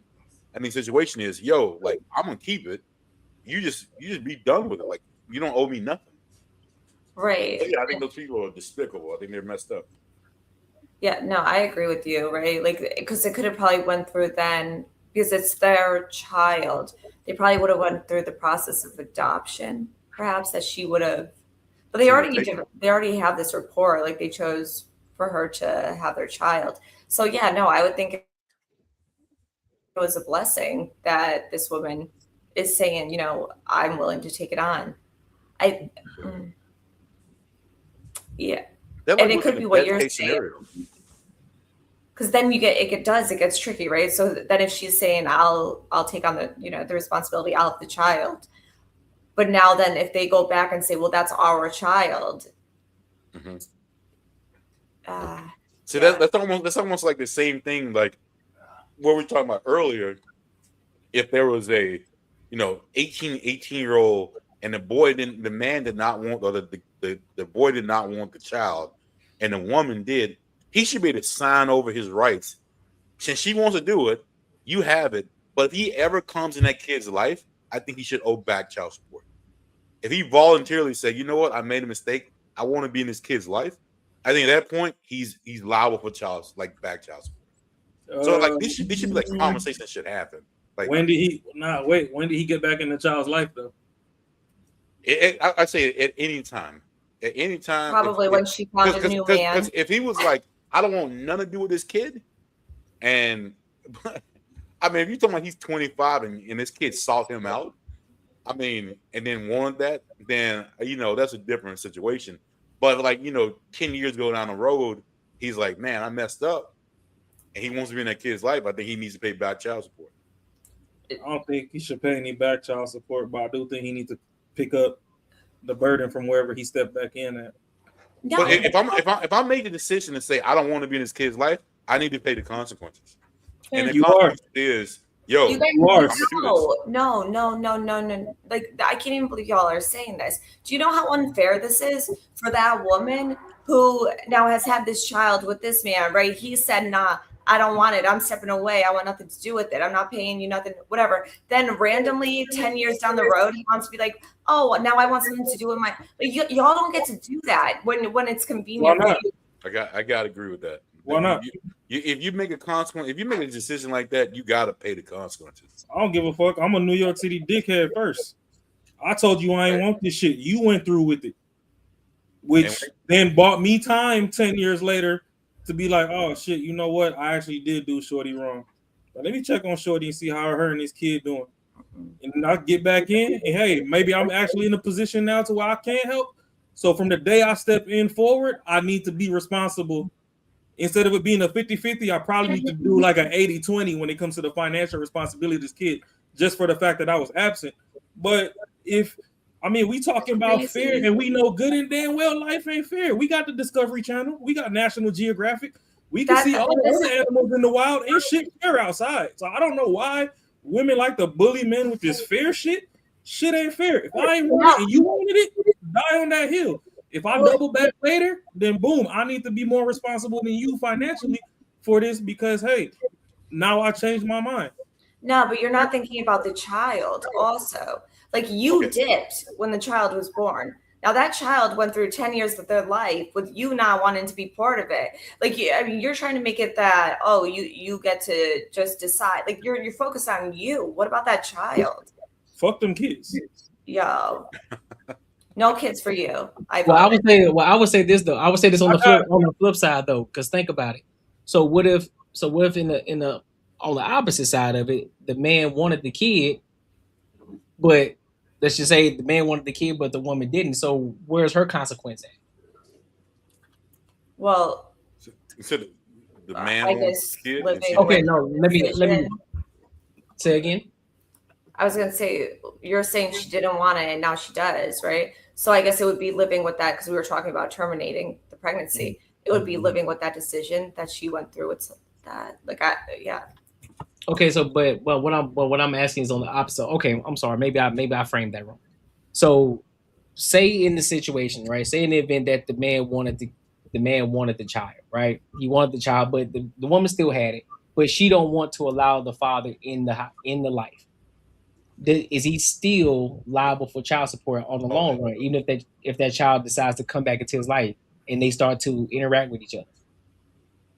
Considering the fact that the mother removed the kid from the father, does he still have to pay? Should he still be responsible to pay child support? So that's where it gets tricky, right? Because how do we? It's not tricky at all. It's really tricky because how do you know that she's the one that said, "I don't want you in this child's life"? Now, what you're going based off of hearsay? Because here's the thing, Jessica. There are many situations where there are women who keep their child away. They use their kid as a pawn, and they keep their kid away from the father. Because there are many situations like that. Yeah, I've heard. And so that's where, and then there have been video footages of where the sons finally come out and they go and actually get the information from the father because they seek them out, because that's what they naturally do. They seek their parent out, they seek the father out, and they tell them their side of the story of what actually happened. Then they come back to the mom like, why did you keep them away? Why did you keep my father away from me? They told me X, Y, and Z happened. But Courtney, why is the word fair not thrown into this scenario? When I said fuck them kids, I'm wrong. Well, yes, you are. But wrong. now all of a sudden, fair is no longer on the table. It's, oh my God, that's tricky. The fuck it ain't. Life definitely ain't fair. Because it's an equal, because the thing is just it's an equal parallel that we draw, right? So when we had the conversation from your end, right, you said that off the gate, if that man decides that he doesn't want to be around in that kid's life, he should pay child support if he decides to come back into life, right? It's like, okay, cool. But he should have had to pay from the beginning. Yeah, he should pay child support not from the beginning. No. If he said I don't want, if he said I don't want to have a kid, he should be able to bow out of that whole situation. Yeah. It's your choice now to have the kid. How would y'all say people go about that? Like, how are they going to know? Because then what? Let's say this woman, let's say you got a woman pregnant, right? And now this whole time you were acting like you were going to be there. You know, she could trust you. Y'all were going to do this together. You were speaking sweet nothings to her. And then you get to the last month or whatnot. And you're like, you know what? Nah, I don't want this.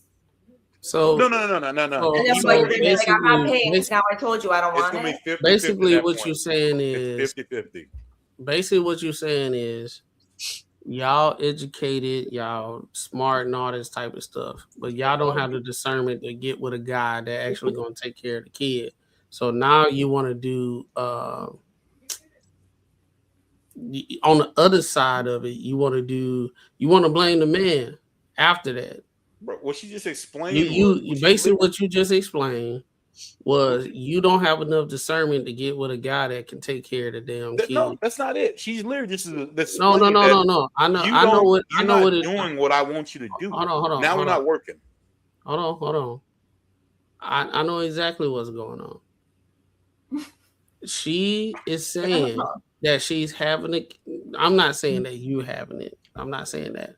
But let's say for the sake of the conversation, a woman get with a guy that lies to her and say he gonna be there and this, that, and the third. Majority of the times, nobody talking about kids when they shacking up. That's not the case. They just having fun, right?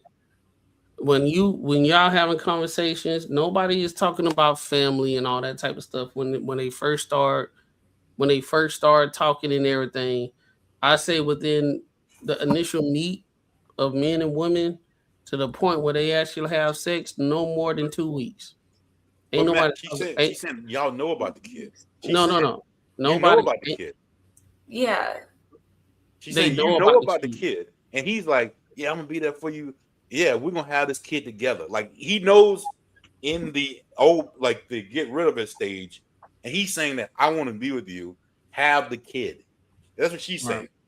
Hey, Yeah, that doesn't negate anything I said. All I'm saying is that doesn't negate anything I said.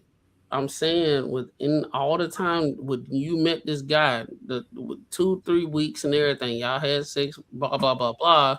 Now the kid here. I was trying to get to it. Now the kid is here and he's saying all the good nothings that y'all talking about. But he's not there. You didn't do what you supposed to do in the beginning.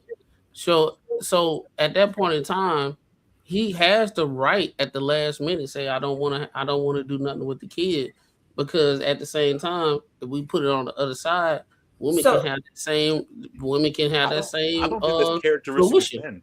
I don't think it's a man characteristic to do that. No. I'm not saying no. Let's keep it where it's at. But no, So you're just saying men just don't have to take accountability. No. Men should take accountability. What I'm trying to say is that's not let's die on that hill. I'm not saying that men don't have to take accountability. Man, I don't give a fuck what Matt talking about right now. Because me, the New York City asshole. No, I don't have to take accountability because as a man, the only way we get to terminate is verbally. Y'all are in control as to whether y'all physically want to terminate or whatever. So if I verbally terminate and say I don't want this and you go through with it, my pockets ain't coming with it neither. Now if I go down the road and I come back in and I want to pick up, that's not how it works though. Like, right? Like we don't have anything that will say that's not how it works because y'all abuse men. That's all y'all do. All y'all do is abuse men. Because when we talking about from the men's perspective, oh my God, that's not fair. But when we talking about men not wanting to do stuff, it's like, shouldn't he be over here taken care of? Can he come back? No, fuck them kids, dead ass. That's it. I don't want the kid. So basically, I don't like you no more. I don't want the kid. It's done. So now, if I change my mind 10 years later and I come back, okay, so now you're going to prison, right? Because now you haven't paid your child support and you abandoned your child, and Okay, so if we were supposed to have a kid and I fucking robbed a bank because we needed money to get diapers and Similac, well, and you're still there. Anyway, you should be because I still wasn't there regardless. So, like I said before, fuck them kids. Life ain't fair. Right. So then you should be there. Good. So no matter what, it's a win-win. You're going to prison. So what? So what if you got what if the girl in the situation? I ain't gonna put it on you. What if the girl in the situation got pregnant? I don't manifest. Let's say the man didn't have discernment.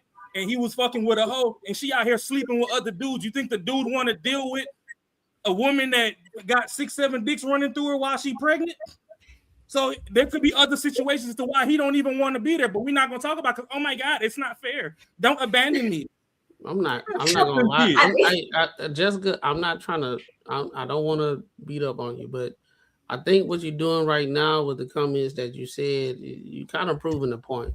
The empathy level of like a lot of women when it comes to men going through these type of things is very low. He's speaking to the frustrations that men go through on a day-to-day basis with if he don't want the kid or if he do want the kid. What tends to happen is a lot of times with women, they don't care. They just want the end result that they want. So a lot of times when we actually having a conversation, oh, that's what it is. This what it is. That's what it is. You're gonna go to jail. That's it. Yeah, we're gonna go to jail if we decide that we do not want to take care of that kid. That the legal system, if she put us on child support and we say I'm not going to pay child support because I feel as though that I shouldn't take care of this kid because I told her in the beginning I do not want the kid.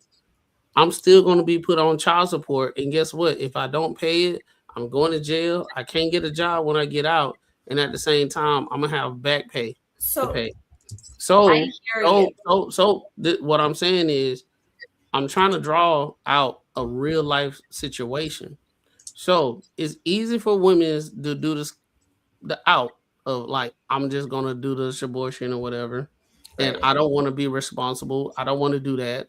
But there's no way a man say you have to have this kid, and I'm finna hold you accountable for raising a child, joint custody. I'm gonna take care of the child. You're gonna take care of the child, and if you don't take care of the child, you're gonna go to jail. Men do not have that opportunity. Only y'all have that. Right. I hear you. Right. And I don't think it's totally fair. Like, I'm not saying that. However, there's nothing in place, or maybe there will be eventually, that would say that a man is opting out. But yeah, no, it would have to be done within a certain amount of time of that woman finding out she was pregnant. But then you go into the whole thing as far as it's her body. So I guess this is really where it comes into play, that it is very much important for both men and women to be intentional and mindful with who they're lying down with. Like, that's, I don't think men. Hold on. It's not her body, but my wallet on the line. It ain't my wallet no more. It's not. It's not Man, men and women. You got me messed up with that shit. It's not men and women. No more. No, it's not. It's not men and women, because obviously, what we're talking about is the man fault or the women fault is not working. You need to be the captain of your fate, and you need to be the master of your soul. At the end of the day, stop putting onus on other people for your decisions. You are an individual that need to make the right decisions. That's it. Stop trying to put it on men. Stop trying to put it on women and all that type of stuff. You, as a human being, need to make your decisions, and you need to lie in the bed that you make. At the end of the day, there's plenty of information that's out here that y'all been seeing, and men and women been seeing for the last 80 to 100 years, of cause and effect of sleeping with people and outcomes, and sleeping with people that you do not see that's sleeping with people that's counterintuitive of a long lifestyle with having a kid. It's too much information out there for you to negate it at the end of the day. So all the time when we keep having this conversation, it's just the same thing over and over. At some point in time, we gotta say, yo, this not working. Why don't you just put the onus on yourself for you sleeping with a dude that can't take care of no kids? Y'all been hearing that these dudes lie all the freaking time for the last 50 goddamn years. And that goes back to what I said from when, I don't know, earlier in the conversation. I think a lot of times women think that they could trust that man. A lot of times I think they do have the discussion. I think a lot of times they are hopeful that, yeah, he's going to be there. They're going to move in a positive way. I mean, everyone wants to live the fairy tale. So this whole thing where, yeah, you try to you're right, we can't put the sole onus, I guess, as far as that situation on either party. But I don't think a lot of times women do want. Let her finish. Go ahead. I thought she paused. No. I think the majority of the time, I would say women are hoping that the man is a man they trust, or that they thought they could trust, and they hope for him to be in that child's life and their life.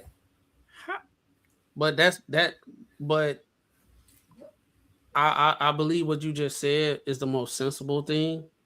But what we see on a day-to-day basis, we do these podcasts all the time. We have women that come up, and what you're saying is different. And I'm not saying that you believe what they believe, and I think you're very sensible. I think you've been saying some fair points since you've been up here. But when we start speaking in general of how the world works, that's not the case. And every time that men start trying to communicate that there needs to be an onus on the women about these things, it gets to a point we got to start shitting on the men that's the worst of us, not the majority of us. Majority of us don't have kids. If you look at, you go to the CDC and everything, most of us men don't have the kids, right? So it's one of those things where you have men that's doing what they're supposed to do on a day-to-day basis, try to get online and give some information, but they always get knocked down because we get lumped into a whole bunch of ain't shit dudes all the goddamn time. You know what I'm saying? So what I see what you're saying. I see what you're saying. But what we are saying, as far as a general aspect, what you're saying is that's not the case at all. Hey Jessica, can I just ask you? Can we have a logical conversation here, right? Like just whatever. Mm-hmm. If you and I hooked up, whatever, and then you tell me a month later that, you know, hey, I'm pregnant, it's your kid, and I say, you know what, I'm not ready for this shit. I don't want to do this. I'm gonna on a real timeline of like usually how dudes work, not what we think and all this other bullshit. Mm-hmm. So if I really like you, I might say, you know what, hey, let's fucking try to work this shit out. Let's go. So if I like you, let's try to work this shit out. Boom. We go 8 months down the road, 9 months, whatever. You realize you don't fucking like me no more. Like it is what it is. Now you don't like me, and it's like, you know what? Now we got to figure out what we got to do. Obviously, we can't get rid of the kid. It's fucking down here. It is what it is. Now it's between me and you to make this work. Typically, the way the situation works, it does not go 50-50. So like kind of how you explain it to me is typically not how the timeline goes. It's not like, hey, I'm feeding you all this stuff, I'm feeding this, I want to have this kid, and then boom, 9 months, I'm fucking out. Like that literally doesn't happen. I would have told you that in month 1. I don't want this kid. I'm out of here. I mean, it does happen. Okay, I'm not saying it never fucking happens. Yeah. But like for the majority, especially knowing how men work, and if we found someone, if a man says typically, hey, I want to make this work, that means, hey, you know what, dude, he's in for it. Like I don't understand like this other experience that people have, and that I've never experienced from every man I've talked to, and being a man myself. Like I don't understand this whole experience that other people have. It's kind of crazy to me. Yeah, like the dudes is rolling in and like, yo, like just bait you for no reason, but there's no gain to it. There's literally no gain for me telling you I want to raise this kid. I'm gonna let you have it, and you and in some beginning, maybe you would have been okay getting rid of it, and at the end of the day, I'm like, you know what? Nah, I don't want it. They just don't make no goddamn sense to me. I got a question. I got a question. Do y'all think, because we have no back and forth, and I get it, do y'all think the fundamental issue right now is if a man say they don't feel like taking care of a kid that he created, there's automatically he look at the villain, but when a woman that also was active in the creation of the kid, when she says she don't want to take care of the kid, they automatically champion it. Well, that's 100%. Then he'll take care of it, and she has So problems. I think that's the reason why we always have these conversations. But it's more so like Jessica. They say like champion. They say more so like you're strong. You're strong for thinking that. They don't say men that you're strong because you don't want the child. You know you're deadbeat. That's basically what they'll say. But on the women's side, it's like you're strong for that. You know, I understand. It's more understanding versus the man's side. It's like, no, you should take care of your responsibilities at the end of the day.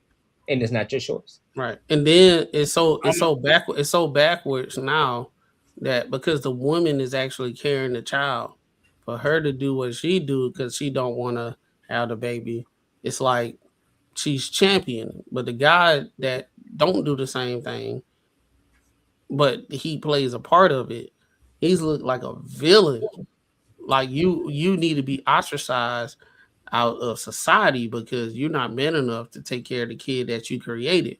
Wait, but if a woman does it and she go all the way to the point that she get she goes through the process or drop the kid off at the fire station or give the kid to somebody or do what's going on currently right now, she's championed that it was a hard decision that needed to be made. Right. Well, that's the difference, though, too, right? Because you figure it's when she's getting pregnant, she's perhaps tossing around that idea. However, with a man, I certainly don't hear men saying, "Oh, when I found out so and so is pregnant, I didn't want it." Like, I don't hear that as often. Typically, what happens, right, is that it's once the child. Nah, men not allowed to speak out loud. Go ahead. Finish your point. I'll jump in after. What do you mean you're not allowed to speak? Go ahead. Finish your point first. I'm gonna stick a pin in it. Yeah, no. So like, I think that's probably why we don't hear, like, because if it's a man after the child's born being like, "Oh no, now I don't want it," I mean, that's very much different than a woman in the beginning stages, like playing around with the idea and being like, "I don't think this is a good idea," whatever reasoning she comes up with. Yeah, that's where I could see it being different. Okay, go ahead, Rob. Nah, so the thing is, I'm gonna just cut it to you all the way straight and funky because clearly we just beating around the bush. I like Macaroni coming from a therapist standpoint, Marcus coming from a half-heel standpoint. I'm just bringing from a dickhead hood nigga standpoint. The reality of life is men are beasts of burden. Nobody gives 3 fucks about men. Nobody really cares about what men say. So even when men do speak on shit, nobody fucking listens, and that's why you don't hear it. There's a lot of men that speak out loud, but the thing is, everybody drones out men when men actually speak on serious shit. When it comes to whispering sweet nothings and shit is peaches and cream, oh yeah, women big going. When it comes to 50 flow hibachi and Birkin bags and all that, women big going. When it comes to, hey, what we gonna do? What's the next 5 years, 10 years looking like? I don't know. You're the leader. Whatever you say, I'm gonna just go with it. And if I don't like it, I'm gonna jump off the train whenever the fuck I want to. So the thing is, nobody listens to men because we just beast of burden. We sacrificial lambs to the world, and that is what it is. Women supposed to be this princess party, and shit's supposed to be fair, and all this other stuff, and whoop-de-doo. Like 100% right. Whoop-de-doo. He right, yo. Like yeah, he real. If the dude had told you I don't want it, you'd have said some other shit, and that what he said was not important. That was not even important. He said it though, but you did not even like record that as an actual like concern. Yeah, because like even this woman right here, how it goes. This woman right here, she was a surrogate, and I mean, if she liked being pregnant, she could have just hollered at me. I'd have donated one to the cause. But I mean, y'all knew I was gonna derail. I got to put some humor back in it a little bit. Come on now, dog. She's really like, what's poppin'? I ain't gonna lie, for this situation, to bring it back to the topic, I think 2 things can be true. She did sign a contract. You signed up for it, bro. So no, but ain't had no great after that. But at the same time, Mac, no, but we gonna do this though. She signed a contract about the baby. So we gonna put Jessica's point of be fair. Let's be fair 360. It's still her body, her choice. In order to terminate, you gotta go through her body to get to that baby. If you really ain't want the baby, show up to the hospital with a pistol, and when that baby come out, smoke that motherfucker. I did. The only reason, Raw, hear me out. The only reason I disagree with that point is because she signed a contract before they inserted it in there. That's the only reason. If that wasn't the case, if that wasn't the case, I would be on your side. If that was the case, I would definitely agree with you. But she signed a contract before, so she knew what was going to happen. She knew the stipulations. The second part where I said 2 things can be true. I say the moral thing is if y'all don't want the kid and she want it, what's the issue? That's facts.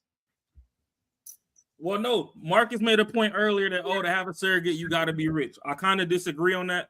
some people that know that they can't have kids, they'll actually do like a 3-year, 5-year plan. They'll save up money towards it. So let's just say money ran out and they don't have enough money to go through with the surgery to actually repair the little tear in the heart or whatever. And that's why they tapped out at the last minute. I get that y'all talking about the contract, but let's be fair. Her body, her choice. So she want to carry the baby to term because she don't want y'all running all up in her little trap to go retrieve the baby. So if that's how y'all feel, smoke that motherfucker when it come out. Are you saying my body, my choice? Y'all got states right now changing laws saying that damn near up until a term you could terminate. Are you saying my body, my choice? It's a reason she ran to Texas. That's that boxolitis speaking. Huh? So that's that boxolitis speaking. I don't give a fuck what speaking, because shit, if she hit me up right now, she can get pregnant again. That's that boxolitis. That's that boxolitis. What's the boxolitis? What's that? That, Hold up. Can't say the word, but you know what I'm saying? That thing down there. Boxolitis. He caught up in it. That's why Not honestly, I don't give a damn if it was, and I know we use it as a metric just because she used to be big and GLP-1 saved her on the back end, but I don't give a damn if it was Lizzo.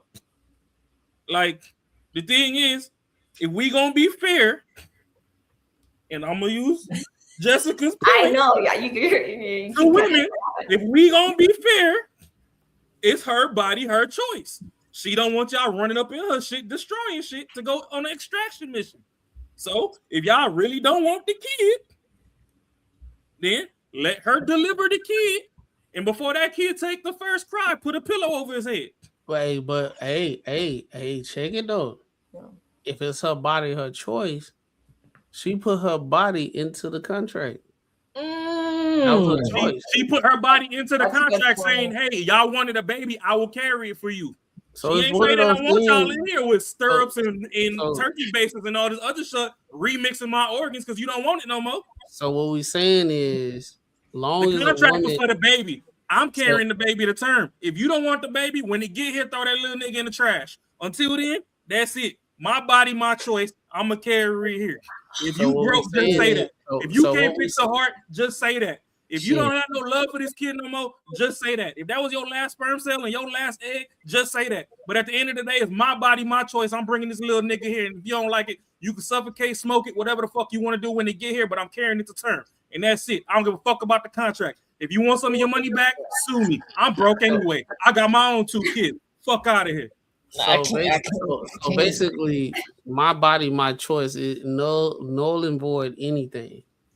It's just like when it comes to us men, it null and void anything. So fuck your little Nah, contract. that was no, hold up, No. dog. That was a couple. It was a woman and a man. I don't give a fuck what it was. It could be 19 women and 2 men. I mean, dog, that's what I'm saying. I had to disagree. With the you. contract My brother. was you wanted a baby, and I'm gonna be the carrier. I carried the motherfucker. You broken. You can't repair a hole in this heart. So now you don't want it no more because you thought it was supposed to be so perfect and peaceful green. You signed it. Hold up. Usually the surrogates are the ones that's getting paid, so she might be the broke one. They all broke. All of them broke.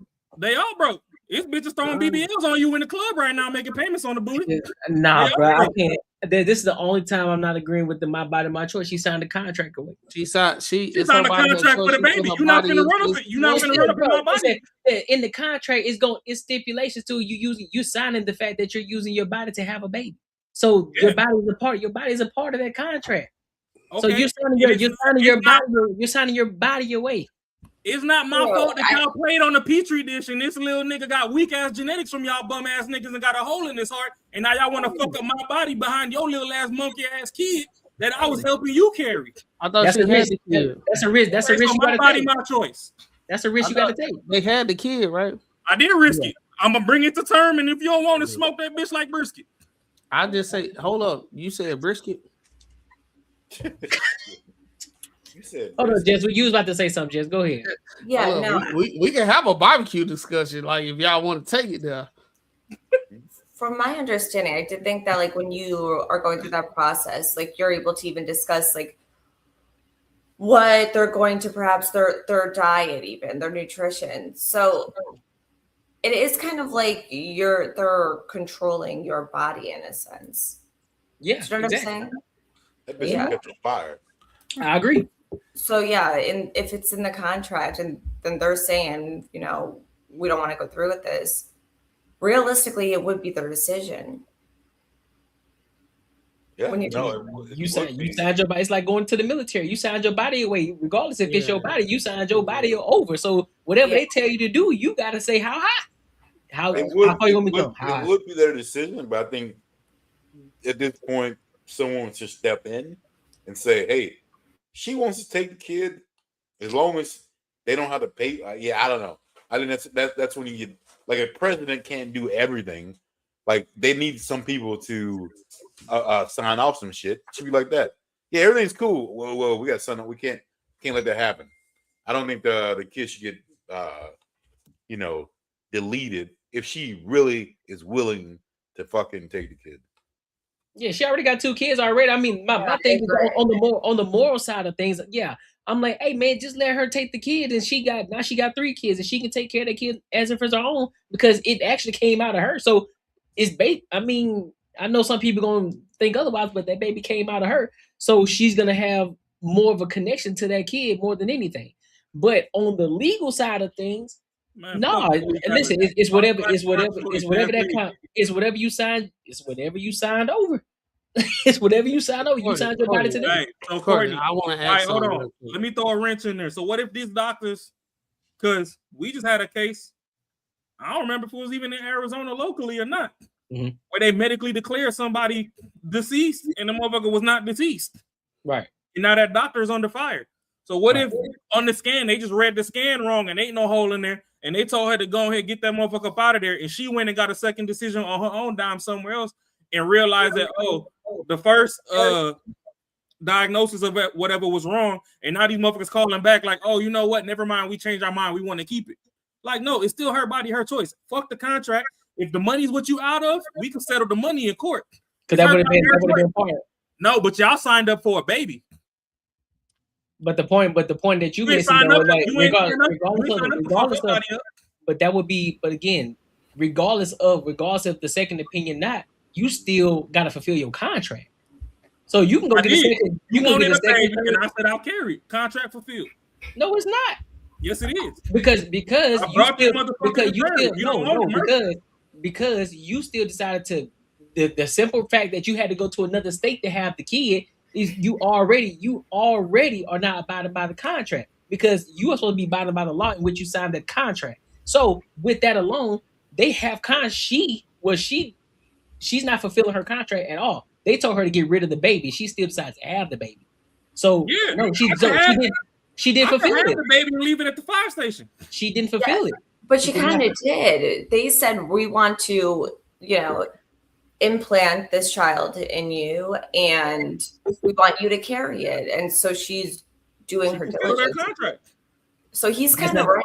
That's not a fulfillment of a contract because so we act like we never signed contracts before, and we don't see the small lettering that read the fine print that we got to read because we see the big things, but we don't read the fine print in the contract. Just because we say that, oh well, this contract, well, you carry the baby, okay, well, there's still stipulations within the contract. If this X, Y, and Z happens, then you have to terminate this baby. She didn't do that, which is the reason why. This is a conversation. We don't know what the stipulations are. Right. Hold on. Stipulations aside, I believe the only reason that this is a conversation, Courtney, we do know it. The only reason this is a conversation is because she decided that, I want to keep the baby. If she would have brought that baby to term and threw that little motherfucker in the trash, they wouldn't give 3 shits. That is true. So if back to what I said earlier, her body, her choice. The reason it's a conversation because if it wasn't in the contract, we wouldn't be having the conversation in the first place. Okay, so all these contracts, then when all these motherfuckers that get married to all these ball players and shit, then they want to run to Cali to go to Cali courts to fucking put them on child support and shit. Then we need to adjust their contracts for marriage that whatever state you in is the state you got to go to child support for because they run and do it then. We gonna hold accountability and fairness on that end? Yeah, you can, but they ain't got nothing to do with surrogacy. They ain't got nothing to do with surrogacy. What you mean? It's still their body, their choice, right? Whose? Yeah, that's You true. didn't sign a contract to have a baby with an NBA player. You didn't say, "Oh, listen, bro, we gonna sign this on the dotted line. If I have a baby by you, bro, then next thing you know, these are stipulations in the contract." No, you decided to have sex with somebody, and then on the back end, you didn't get married to him at all. You decided you wanted to bust it down. You wanted her to reach back and spread, and you put one in her. So no, it's not the same thing. You signed a contract before you decided to get in. Whatever state you push that little 2-liter Coke bottle out your coochie out of is the state you should file that child support in. So when all these little niggas run to Cali because they want to max out, that's about how big a baby is for motherfuckers that ain't had one. Hey, so when y'all decide y'all want to run to California to max out child support court, then shit, if she gave birth to her baby in Texas, Texas law should apply. She can't have a termination in Texas. So how about this? My body, my choice. Fuck your little ass contract. If you want your money back, let's sign a new contract and get you your little funky ass dollars back. You can't use that. Where's the fairness in their body, their choice? I knew this was going to be bad when I saw the butterfly. I knew it was going to be bad when I seen she was a baddie. No. First of all, hold on. For one, I knew this was going to be bad because I seen the butterfly tattoos. Number two. I got some nectar for her. She do look like she on the Spice Girl audition. She fine though, but she do look like a Spice Girl audition though. She's really pretty. I don't know what your point is. What do you mean it's gonna be back? She don't know jokes. Nah, he just being, you know what I'm saying, clean. I'm just joking. But yeah, hey, but for real, the butterfly tattoos, I knew it. I knew it was gonna be a problem. That's a fair point. Is it? Listen. Sometimes tattoos. Jessica. I think this is something that it just can't be explained. Sometimes it's something that men can see that a lot of women just can't, and it's hard to explain to y'all, and y'all would not understand. Well, there's just something that we can see. Right. I think this was going to be one of my points earlier. I don't think y'all communicate with women. Yeah, we do. Oh, we do. Oh, clearly. No, we do. No, y'all don't. Y'all, do. So let me do this, Courtney. Let me do this. We've been communicating. Well, hold on. We do communicate with yes. women. We do communicate with women. The issue is y'all want us to communicate like y'all, and we don't do that in a general sense. Men communicate how men communicate. We are very direct. Women, y'all like to add sugar, spice, and everything nice and butterflies to if there's a wound on the arm, y'all gonna put all that shit on there. Sugar, spice, everything nice when y'all communicate, right? With men, straight alcohol. It's gonna hurt, and we're gonna say, man up, this what it is. But guess what?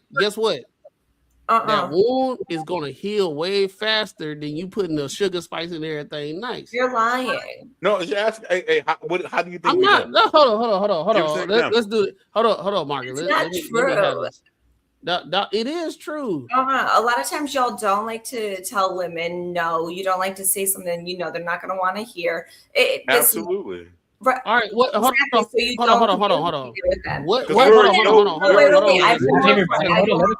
I have one more point.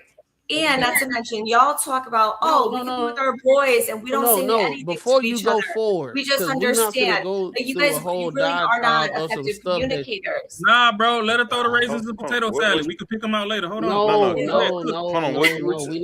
No. You're saying that we towards the end. Nah, man. We could pick the raisins out later. Let her put them in a potato salad. Go ahead.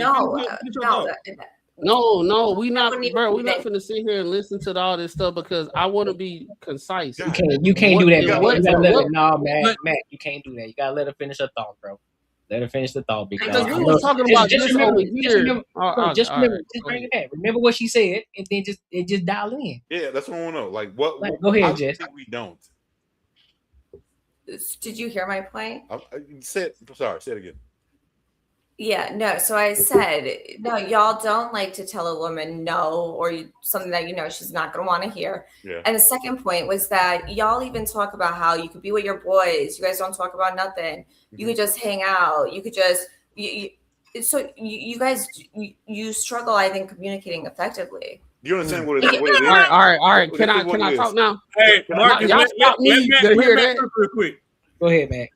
All right. You gotta be kidding. First of all, hey, Courtney, I'm gonna go after Marcus. Our communication is totally different, and it is for a reason. It's one of the things that I said earlier before, especially when we raise kids and everything. You remember I kind of like talked about like how the difference between how women raise men and men raise men. It's kind of different. It kind of cross when it comes to communication. Sometimes you look at us shutting down, and we using that as a manipulative tactic to get you frustrated. Sometimes as men, we understand our testosterone level is high. We piss the fuck off. Let me cool down before I can actually communicate. Y'all take that as a whole different situation, and then y'all say, well, he can't communicate because he just shut the freak down and he don't want to talk. You sitting there, you don't have enough emotional intelligence to sit there and be like, it's hot right now. He's uneasy. Let me chill. And he'll come to me when he actually want to have the conversation. Now, I'm going to keep on going. What you just said is we don't know how to communicate. It's not the case that we don't know how to communicate. We just communicate differently. We are very direct in our verbiage. And that's something that we can say that we need to work on or whatever. But in general, that's how we are.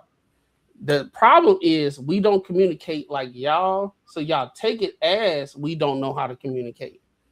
Y'all communicate differently. If we sit here and say, hey, babe, what's wrong?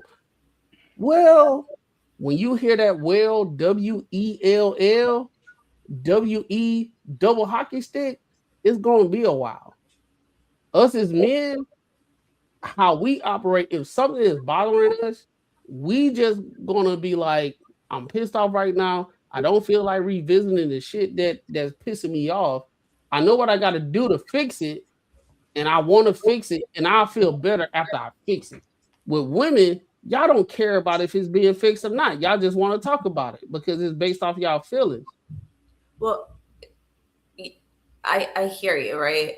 And that is the thing. Like women, a lot of times are going to communicate to get through it. So it is beneficial for them to, talk about it. But we operate totally different. Right. How y'all operate to get through stuff. Men operate differently to get through stuff. It used to be a time where women understood that, right? And I'm not being condescending. I'm being real. There was a situation where he gonna figure it out. He okay. He just need to mind it out, and he'll figure it out. And he'll be good in about 20 minutes or so. Mm-hmm. With y'all, feed into me. I want to understand what's going on in your everyday life. What's going on? Please tell me, babe. I'm good. Leave me alone. They only say leave me alone. I'm just trying to I'm just trying to figure it out, right? When they trying to figure it out, they minding it out. With y'all want to hear every single thing, and y'all getting on our nerves because we try to figure this stuff out. We live on two different planes in this thing called life. Two different things. We have to operate in a way that we got to provide, and we got to prove to everybody that we can figure things out. If I'm sitting here trying to communicate to you as a man, if I'm very direct and I'm coming from a logical perspective, no feelings, I'm just saying what is, right? Y'all misconstrued that as we're not understanding and we're not in tune with our feelings. Now, I will say that I do believe, and I said this in the previous live that we did, I do believe more men are more emotionally intelligent than women. I know y'all don't agree. I knew you were going to shake your head. I knew you were going to say that. I do believe more men are emotionally intelligent than women because you want to know why? Anytime that if you in a relationship, before we come to you with our grievances, we got to prepare because I already know how you're going to take it. I got to be very, very careful with what I'm about to say because you're going to take it the wrong way. I already know it, no matter how much I prepare for it. So if something with you is bothering me, I don't have to go on a tangent and do all this stuff and bring up your past and say some things and say some things that you told me in confidence to prove my point. I ain't got to do that. I'm just going to be right. I'm going to be direct. I'm going to say, hey, babe, I love you. Please don't take this the wrong way, right? I just want to come communicate something to you. And I say the thing. Right? Please don't be mad. I just say the thing. Guess what? The conversation going to be derailed based off not the merit of what I said. It's going to be based how I said it. Right? Now you gotta be honest, Mac. I'm gonna put a point in there. You gotta be honest. Not on the flip not to promote side, domestic violence. The only reason that the shit is this way because that shit did sound type sassy. The only reason women think that they more emotionally intelligent because we don't meet bitches no more. But guess what? When y'all start talking, y'all don't even know y'all get put in a trance just because you speaking facts in your mind because you live in your truth. You can say whatever you want to say. We should just understand everything you're saying and don't take the disrespect that you said. Right?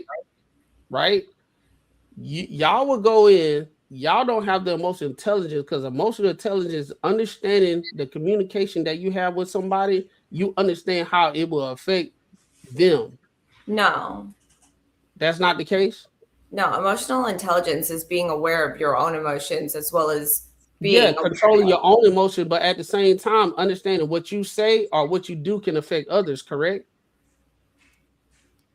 I don't know if that would totally be. No, that is correct. I looked it up all the time, specifically for these situations. Because you could be in a bad mood today, right? Right. And I could say something, and then you're gonna feel some kind of way about it. Or tomorrow you're in a great mood, and I say something to y'all, which I guess I would go into it, right? Because then I'm aware of how you're gonna receive it. But at the same time, you're controlling yourself, right? You have to control yourself before you give information to somebody because you understand how they can take it, correct? Sure. All right, that's emotional intelligence. So a lot of times with a man, y'all call shut down. I understand if I say what I'm about to say because right now emotionally I'm not right. I'm just finna like chill out. I'm gonna talk later. Y'all can't take that. On the other side with y'all just go blatantly however you feel. No matter what the tone is, you can bring up things that we done told you in confidence. You can say this, yeah, like, well, you might need to go to therapy because that's one of the things I've been talking about, and I'm just trying to express this, that, and the third, and blah, blah, blah. No, most men, we do not do all that stuff. And if you are amongst most men that do all the stuff that I'm talking about, that they can't control their emotions, that's something to tell about yourself. But majority of times, men mitigate risk in general. So even in conversations, we do that with our wives, we do this with our girlfriends and everything. So that's the reason why I say we are more emotionally intelligent. Just because you getting how you feel off doesn't mean you're emotionally intelligent. That's it. That's literally it. Go ahead, Mark. Oh, go ahead, Jess. So I was actually just reading that. I'm gonna have to be jumping off.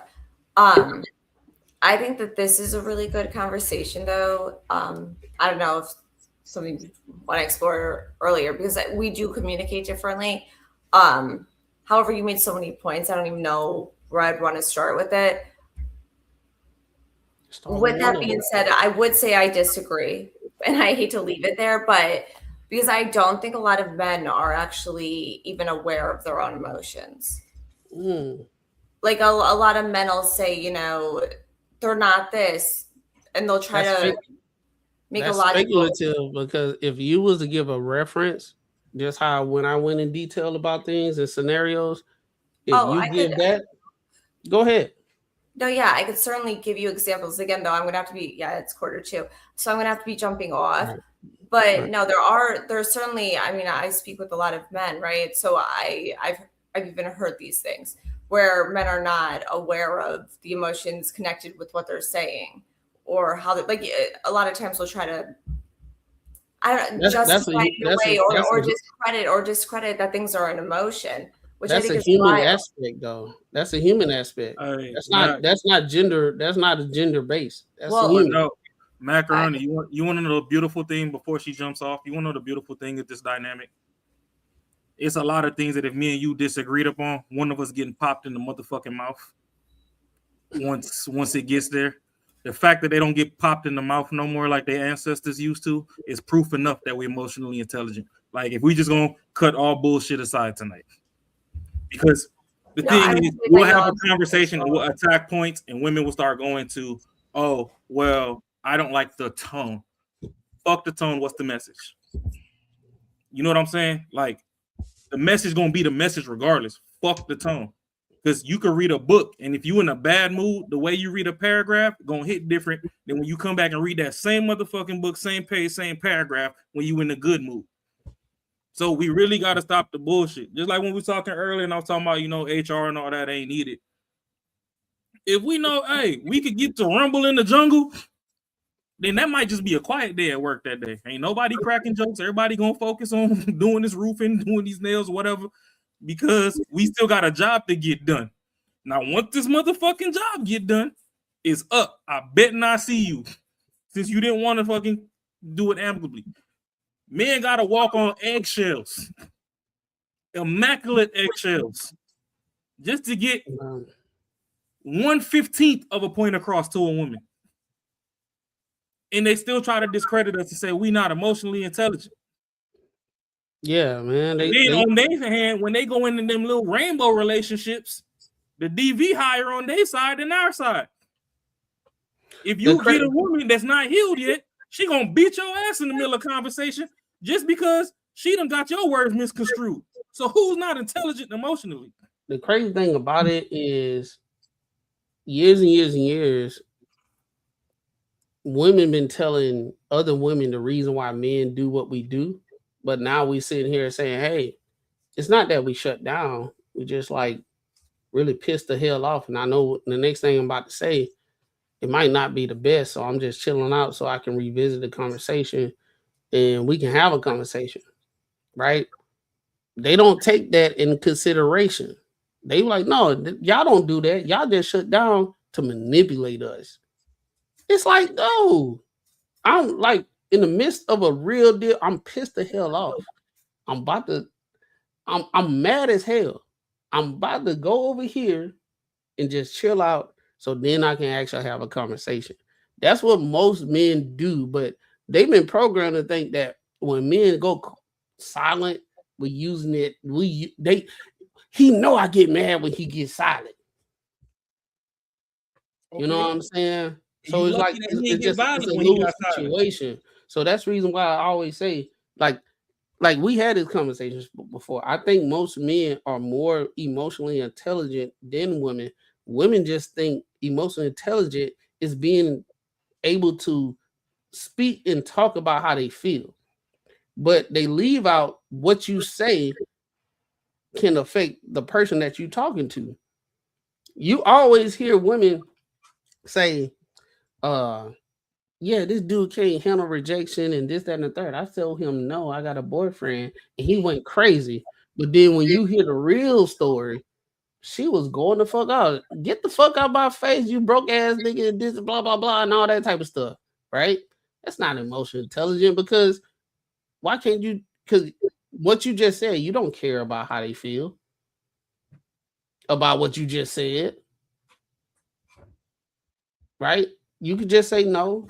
And if he on some fuck shit, he on some fuck shit. But I find it very interesting. Anytime we start talking about men, how we navigate through conversations, is always a difficult conversation versus when women talk about when they going through or navigating through their conversation, it should just be understood.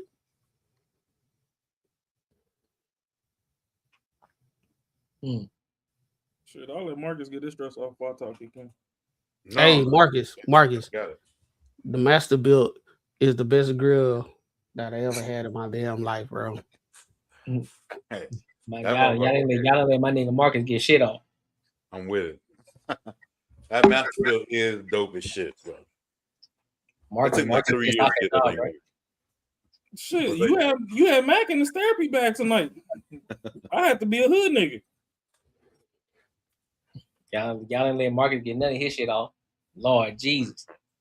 Hey, it's all good. Y'all got it. Look, this how you know Marcus was in. He's like this. This how you know Marcus like, man, fuck, I can't get him. He like this.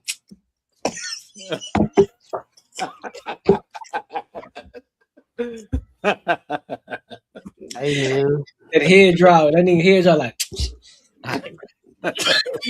Man, fuck my shit, man. As men, they want us to be leaders, but they want to neuter our leadership, and that's bullshit. If we're in the middle of a war zone, I say get the fuck down. You like, oh my God, why are you cussing at me? Because bitch, you finna get shot. Oh shit! Like my delivery don't matter. Get the fuck down. I'm not supposed to be in the middle of a war field. Like, oh my God, babe. Just so you know, they're shooting. So if you lay down, you know it might help with your survival rate right now because bullets kind of do fly more at waist level than ankle level. So if we kind of crawl under this car, we might survive. That took too long to deliver. Bitch, get down. Shit. It's the same fucking message. Either way it go, get the fuck down. So we always lose shit in translation because women want to worry about how the fuck it's delivered. Shut the fuck up and just listen to the message. Because realistically, like Macaroni said, we dumb ourselves down and listen to however the fuck you feel like delivering your shit. We forgot we double tapped on the picture on Instagram. It's a kickstand, dog. We done looked at a picture. It was 3 pairs of cheeks on the beach, but in the back we done seen a Kawasaki jet ski that we really want to buy in the next 2 years. We hit double tap because we seen a jet ski in the back. Damn. They come. Oh, you just liking bitches' pictures now? Oh yeah. What picture are you talking about? Oh, so bitches just be on the beach in bikinis and you just double tap. Can you show me the picture? Boom, they show you the picture. Oh, you tripping on this shit? Bitch, I was looking at the jet ski. Mm-hmm. I think she did bring like a lot of points though. It just conversation. That's all it is. I'm like I said, I would never negate a woman's point on the pod, but at the same time, when y'all want to put me in the hood nigga bag because y'all want to be the hill suburban niggas, we can get the whole 360 on the pod, and Macaroni can bring it to you from the therapist perspective because he done seen some of them books or whatever. I will never go to therapy, so you ain't ever gonna get that from me. I'll tell you what the fuck I seen in these streets. And we can have in the middle. That nigga ain't no therapist. No, just fucking. I ain't no therapist, dog. I ain't no therapist at all. Hey, you know what gives me therapy? Get on the grill, dog. That's it. Hey, listen, I saw that 399 degrees he put in. Hey, shit. Out there flexing and shit. Tight shit. Hey, that bitch. Hey, look. I just turned that bitch off on my app right now. Goddamn. Oh shit! Let me go ahead, Marcus. Hey, that motherfucker gonna catch on fire. You better watch out. Nah, I turned it off. I put the don't put too much grease in it, bro. Hey, you better clean that motherfucker out of every smoke. I noticed that. After every smoke, gotta clean that shit, bro. Oh, I tried to sear a steak and that bitch went. Before you read that super chat, Courtney, all I'm gonna say is if Dr. Cheyenne Bryant is a doctor, Macaroni Tony's a therapist. That's a fact. Listen, you know what? For real, I was on that type of time tonight. Hey, cheers up. Listen, it's the different world glasses he got on today. He's up there just talking all soft and shit because it's the red light. You know what I'm saying? So y'all see it? I try to do a different vibe. You feel me? You ain't talking about ugly ass, fuck nigga, thumb head ass boy. Oh, thumb head ass boy, Peppermint shirt ass nigga, boy. Man, let's read this super chat real quick, bro. Yeah, you right, man. Making money is me, man. 10 years, man, you're gonna have matching Benzes. 10 years? Thinking more like 10 days, man. 10 days. Oh shit! Hey, salute. Shout out to the homie AR Smitty for the $20. He said salute to the panel. 100. Hey, bro, appreciate you, bro. Salute to you. I'll give you the double. There you go. You gotta give him the kickstand, big dog. That's gonna be your thing. Yeah, boy, hey, that's your shit, bro. That kickstand, dog. Hey, listen, you don't have to listen. I might have to do an AI for him, bro. Get this Hey, nigga look. kickstand. Hey, Courtney, you gotta go Claude or shit, ChatGPT. Gemini. You gotta create a Gemini. You get too create a drunk, logo bro. like this. Y'all in your face, But, man. but You put gotta it in kick a that, prompt. player. Put it in a prompt like some Drake shit though. Yeah. I definitely will. Mark it with the throwing the ears up, throwing the kickstand nail up. I like it. He said, you know what? Hey, y'all ain't never been like this. She's on your face. It's the kickstand. Hey, you hate to get Get a little drunk drunk on that shit sauce. all the way like this. Yeah, it should be all over. Look, we gonna listen. God damn, I'll be right back. We gonna test this out. Let's see if we can do it in less than 15. We can see 15 minutes. I got one more topic because it sort of points to the point of what Marcus was talking about earlier in the beginning. We gonna play it and we'll give our thoughts on it. So 15 minutes. 15 minutes. That means y'all better be concise, nigga. Ain't no jumping over the 15 Nigga, minutes. it's Friday. Hey, Ain't for nobody me, finna be on no 15 to be minutes. concise, I gotta shut the hell up. That ain't gonna happen. Nah, we got therapy Tony tonight, so that's already a light 35. Listen, y'all better put a timer. You better put a timer on your watch or something. 15 minutes. And look, Man, 20 it's minutes. Friday. Listen, It'll be all right. this is what we're gonna do. Listen. If we go over 15 minutes, y'all ain't gotta give us no more super chats tonight. But if we get under 15 minutes, y'all gotta throw us a super chat. How about that? That'll give them some motivation. That'll get ass some motivation. Let's see. And knowing Raw, he like, I don't give a fuck about none of that. We going 25. Yeah. Niggas, man. Niggas. That's all I'm gonna say. And Mac, he like, shit, I hear you. But look, man, let's get into it, bro. Let's go ahead. Let's get into it. I'm trying to understand why do you fight for your kids so much and then they grow up and disown you? They grow up and make it seem like it's your fault. They grow up and blame you for so much of shit. I am fighting for my son. I am fighting for my son to have a good life, good education, good standards, good world, like just good. And this boy want to be in the streets so bad. He don't want to do right in school. He don't want to do right by his siblings. Now he disrespecting me to the point where I just don't feel like fighting no more. I am tired. If it's not him, it's Newton. If it's not Newton, it's him. I am bawling my eyes out. I am so hurt right now to what I can only do is come to you guys and I don't give a fuck what y'all say about me. I am fighting for my son. He is only 17 years old. He not understanding this world is fucked up for a black person. It's fucked up for a black young boy. I let my son live life. I don't get on him about a lot of shit he do. Only thing I ask for you to go to school, get good grades, come home at a decent hour, and do right by your siblings. I let his girlfriend come over. Any girl that want to come over so he can feel comfortable. His friends come over. Let him hang out. I support him. I buy him shit. I make him feel like he's a young man. And then you turn around on me and say, I'm the problem. I'm doing too much. I'm overly stepping motherhood. I'm overstepping parenthood. You need to this. You need to that. This what the fuck these kids grow up and do. This what the fuck they do. This the second one. I am tired of fighting to give my kids the love that I give them, the support, the care, the only.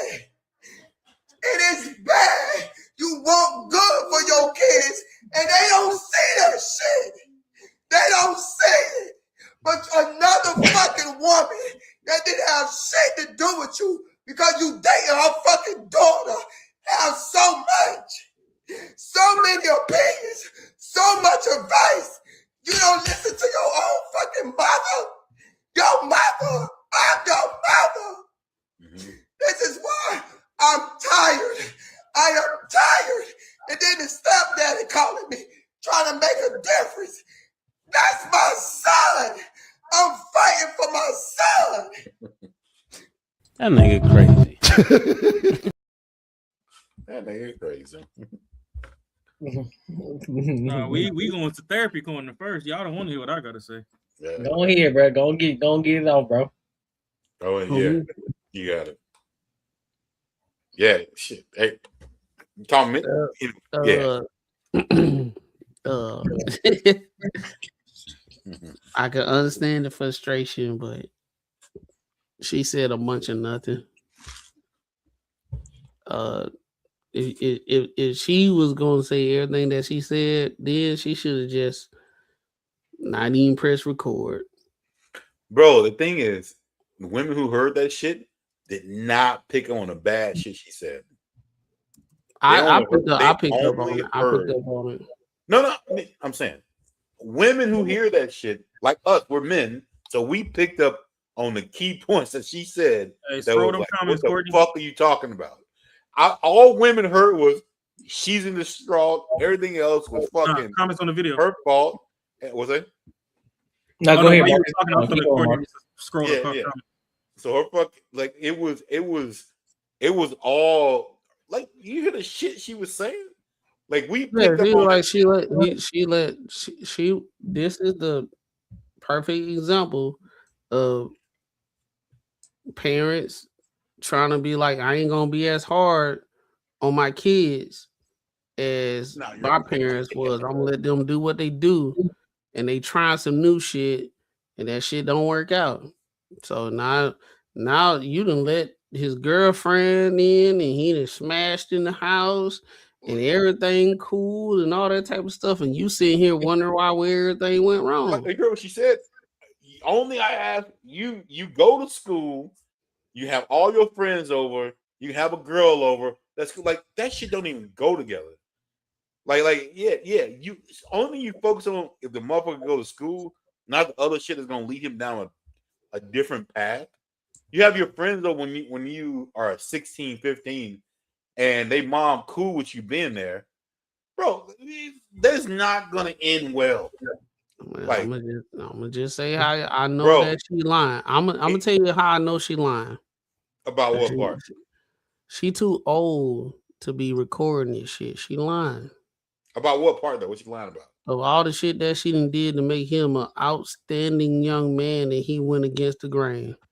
But what she said, so I guess she said was a lot of moms in the hood. Bro, I know like me, like in the hood. But when I like shit, I know they seem real familiar to me too. This is a house that me and my boys used to go to and hang out because our parents were same shit, bro. Courtney, play like 5 seconds of that video, bro. Like real quick, just real quick. I'm trying to understand, why do you fight for your kids so much and then they grow up and disown you? All right. So first off, the tattoo on the titty. She a reformed what's Freaknik. She said they disown you, and she literally said her kid disowned you. She literally said that now he listening to his girl's mom as like a mom. Yeah, and that's one of the things when people. One of the things, some fuck shit, and his girl's mom is actually on some cool shit. She might be drunk, bro. That might be some shit. We gotta stop bringing on alcohol, man. Nah, that's genuine tear. She had that white corner of her mouth like Boosie be having. Oh shit. Yeah, you didn't see that white she did. I ain't see that white. I ain't see that. Man. Oh, yeah. She had that foam in the corner. I'm trying to understand. Let me see. You gotta find that. When she had that corner, I said, she drank some water. Oh, right there. Nah, it get worse. It get worse. It get worse than that. So what are y'all trying to say about the? She coming from a genuine place. Oh yeah, most fucked up people think they're right. No, yeah, you're right. Are you shitting me? Like I'm pretty sure everyone who's if I guarantee if you talk to, let's go to the worst of the worst, motherfuckers who assassinate people, I guarantee you they really believe in that shit. They really they'll cry. They'll be like, God told me to do. Oh, come on, man. Like, these are people. Just because you cry, don't mean it's right. See that mayonnaise in the corner? Matt, you see that? You see that phone? That's crazy. Got that cannon. Ugh. Hey, I think one of these days what I want to do on this podcast and get some people on who actually going through some fucked up shit in their life, like as far as like in their like growing up, and I want to hear those like conversations too to see how like shit's different. When I'm doing, you like, gotta talk about me like that, bro. I'm right here. Yeah, no. I'm talking about some people, motherfuckers who didn't love you, type shit. Like, I'm gonna tell you, like if you go through a relationship, you didn't have money, you didn't have none of that. I would have rather chose not having money, but someone gave a fuck about you is different. If you are broke as fuck and whoever is raising you gives a fuck about you, it's totally different than having money and no one gives a fuck. See, like, the thing that parents don't understand, and like even now that we old enough to be parents, we have to kind of keep that in the back of our mind. Is your story is your story. That doesn't negate the kids and their reality. 100%. You know what I'm saying? So when I grew up, that's when I came to terms to understand, like, oh, my Dukes was looking out. She really loved me, blah, blah, blah. When I was a kid, you couldn't tell me my mama loved me. Mm-hmm. I'm an only child of a single mom, and my mama Jamaican. When you say Jamaican, you already know that's just ass whooping off the rip. Jamaican just come with a whooping for being born. Like, you're born, whooping. We breathe, whooping. It's like that episode of Boondocks where the daddy came in like, did I just catch you trying to read, nigga? Did I catch you trying to do the dishes? Yeah, ass whooping. So that's the thing. Like, you couldn't have told me that was coming from a healthy place. The problem with this lady on screen is she's enabling bad things while trying to instill good things. So it's a confusion loop. So I don't think I don't have any confusion that I think in her mind she thinks she's doing the right thing. No, she does, but she's in a confusion loop though. Because she's doing an absolutely wrong thing. You can't tell me you doing for your kids and you doing this and that, but then in the same breath you admitting that your house is a kick it spot. Yo, exactly what you said. Niggas could have come to my house. Raw, exactly what you said. Exactly what you said before. When you realize when you're older that your mom like gave a fuck about you because she disciplined you. Shit that wasn't fun. Shit that wasn't cool. Like, for some reason, some people mind and think, oh, I want to go to that fun shit. I want to have that fun. I want to have all that be dope, be this. I'm going to raise my kids like that and end up being fucked up. Like, unless you realize that, yo, that shit that I remember back in the day that I hated actually made me a good person. Like, it made me fucking better. People don't fucking understand that shit. People think like, yo, that shit I had, like, back in the day, I was disciplined. I'm this while you living in a fucking $400,000, $500,000 house and you got shit. I don't want my kids to go through that. I want my kids to have a fun time. You're a fucking idiot. You're stupid. Like that is crazy to me. That don't make no goddamn sense. Hold on, say what? Hold on, you do want your kids to go through what? Like what I'm trying to say is the shit you went through. You say the shit you went through was not the best because you didn't have fun. But you got to look at the product what you have. You live in a $500, $400, $5,000, $100,000 house. You got a good job. You doing good. You hated how your childhood was, but I want to teach my kid to go through that childhood that I thought would be fun. It's gonna be better, and it ends up being shit. That means you ain't got shit right. Like you're not understanding that discipline is way better than fucking fun, especially when you're a kid. Yeah, which is different because you know, like we always have the conversations about like my kid older comes to me like that is way different. I don't want my kid's friend when they're fucking in a teenager. It's crazy. But see, that wouldn't even excite me. Cause like the thing for me growing up, which I don't know her children or whatever, and I guess she going through it. It's just personally, my opinion, she got half-ass discipline in her household. But for me, I'll admit that I gave my mom headaches sometimes, and I wasn't necessarily hanging with the best of people all the time. Because my thing is, I actually grew to a point where sometimes I felt like she went out, she had to fight the world. Ain't no daddy around, clearly. So she out there fighting the world like a man has to. Come back, the world stressed her out. I feel like sometimes half of my whoopings was just she was pissed off at work. I was just something to take it out on. So eventually I grew to the point to where if I'm going to be a good kid and I'm still getting whoopings and getting in trouble, I turned into LaMilton. I want to do hood rat shit with my friends. Bad things are fun. I'm gonna get an ass whooping anyway, so I'm outside. Now that I'm older and I look back, I'm like, damn, like it's a lot of times that I did put some extra stress on my dukes that I didn't have to.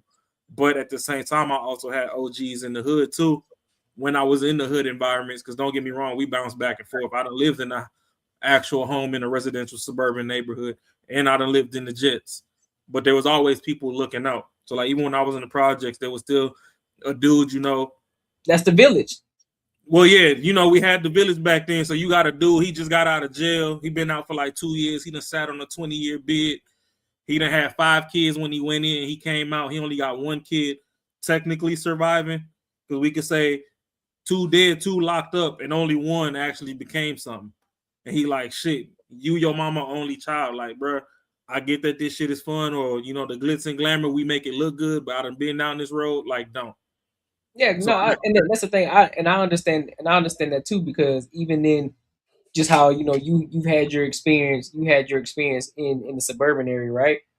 I've also had my experience in the hood too, believe it or not. You know what I'm saying? And that was when I would go to Cali, right? And I would spend months with my grandmother who was in California, so she lived right in the middle of the hood. But everybody knew who Dovey Nickelberry was.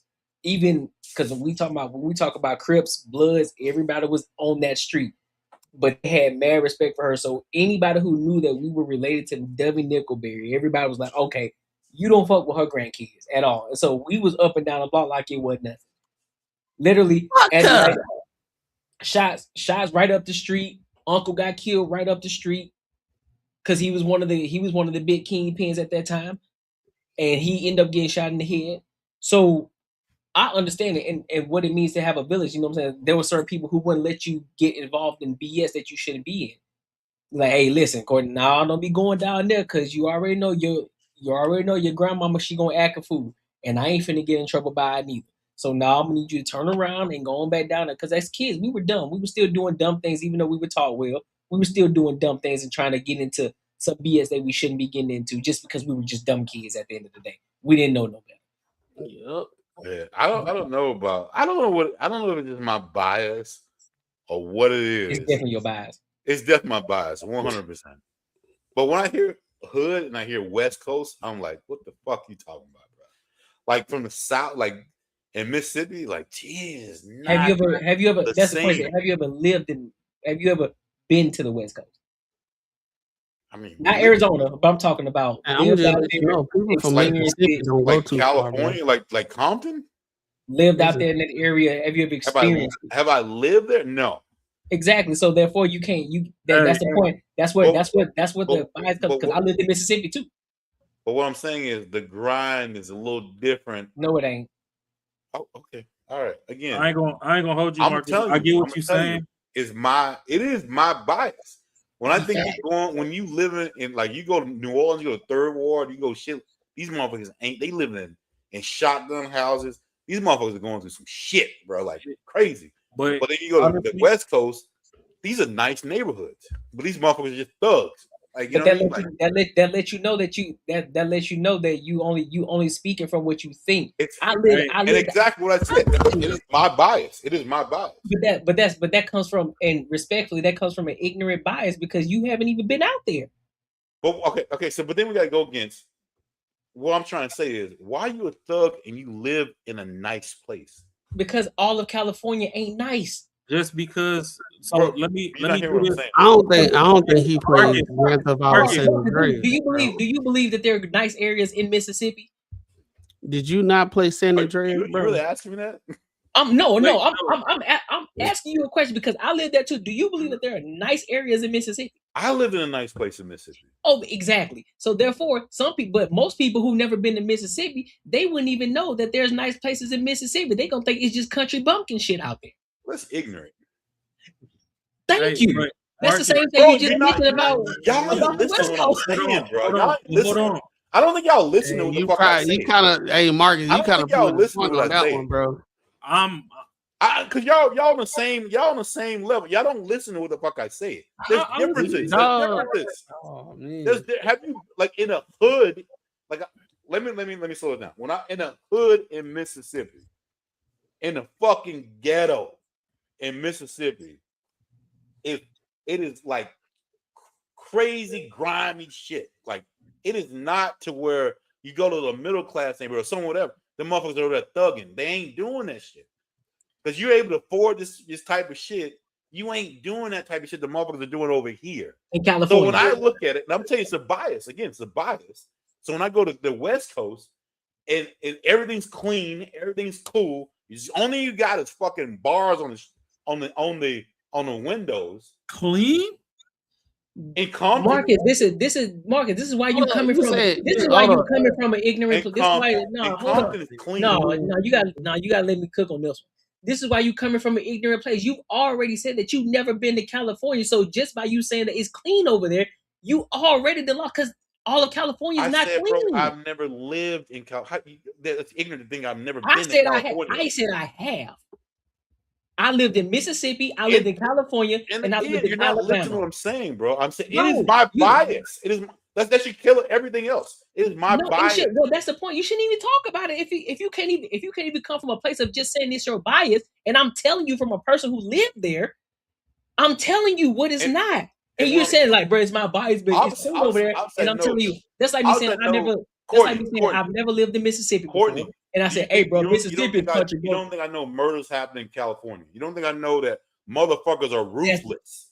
Of course, I know that. Are fucking ruthless. But Marcus, look what you said. You keep saying that we don't hear what you're saying, but we listen to what you say because you said, listen, you said just because they got rails over there and it's clean and shit. But you're doing a dumb voice. Don't get mad when I say logic, okay? Go ahead, keep going. No, I'm doing the deep voice because you not got a light voice. So, yeah, you know my voice is light. So all right, you're doing a dumb voice. Okay, but I'm not stupid. I know what you're doing, but I'm not mad at it. I'm not mad at it. Keep going. Don't get mad when I say logic. I'm doing the deep voice. I'm doing the deep voice. That's not a deep voice. Okay, all right, I'm stupid. Okay, keep going. I didn't say that. But what I'm saying is the fact that you're saying that it's rails over there in LA, cool. Yeah, that's great. But you're saying that it's different over there in LA, and you said that it was clean and all of California is clean because that's what you said. And then in Compton versus where I'm there's more places than Compton. I'm gonna say it one more time. I'm gonna say it one more time. It is my bias. That means that it might be wrong, it might be right. When I say bias, I mean like how I predict things. I think when motherfuckers live in the slums, then that is justified for them possibly to be a certain way. But I think if you got a certain sort of living how you live, I don't think there's any excuse for you to be that way. So I guess let's just start from that part. Okay, so but when I tell you I lived over there, and I tell you it's not the same way, so that your bias is null and void. I'm not. I've never said. That's like me. That's like me. That's like me saying. That's like me telling Raw.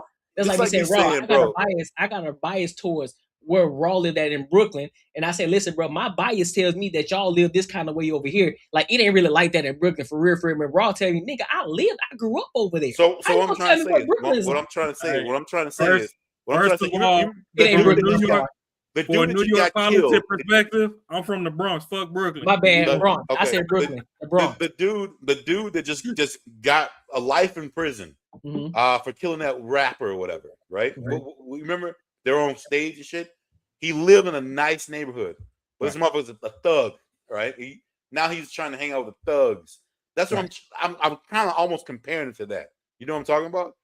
I know what you're talking about. The dude that had the cool life. Because usually people are pissed off and they do certain things because they can't afford certain shit. So what I'm trying to say is, what I see is a little different. I ain't say it's my bias. Yeah, they're killers, man. They're thugs. They will shoot you in a heartbeat without talking to you in California. Okay. Cool. It is what it is. Okay. It's just my perception of how you should act in your circumstances versus this. And again, it's just a different way of thinking. That's the way I think. It is whatever it is. Yeah, these motherfuckers are killing people, bro. They killing people. They're thugs. They're hard. Whatever. If people think that makes them hard, I don't give a fuck, bro. I know that shit happens in California. I think actually it happens a lot more in California. Motherfuckers is fucking going out with really not thinking about it and just fucking people up. So what I'm trying to say is that is for how I equate the reason you should act that way is not what I see when I see what they're going through. Okay, but it still makes your bias null and void because I live there, and if I'm telling if your bias tells you one thing, but you've never experienced a certain area. Hold on. I'll let you cook. I got quiet. I'll let you cook. Go ahead. If you had a bias, and I tell you, hey Marcus, I actually lived out there in the area. It ain't like how you saying it is based off of your bias, big dog.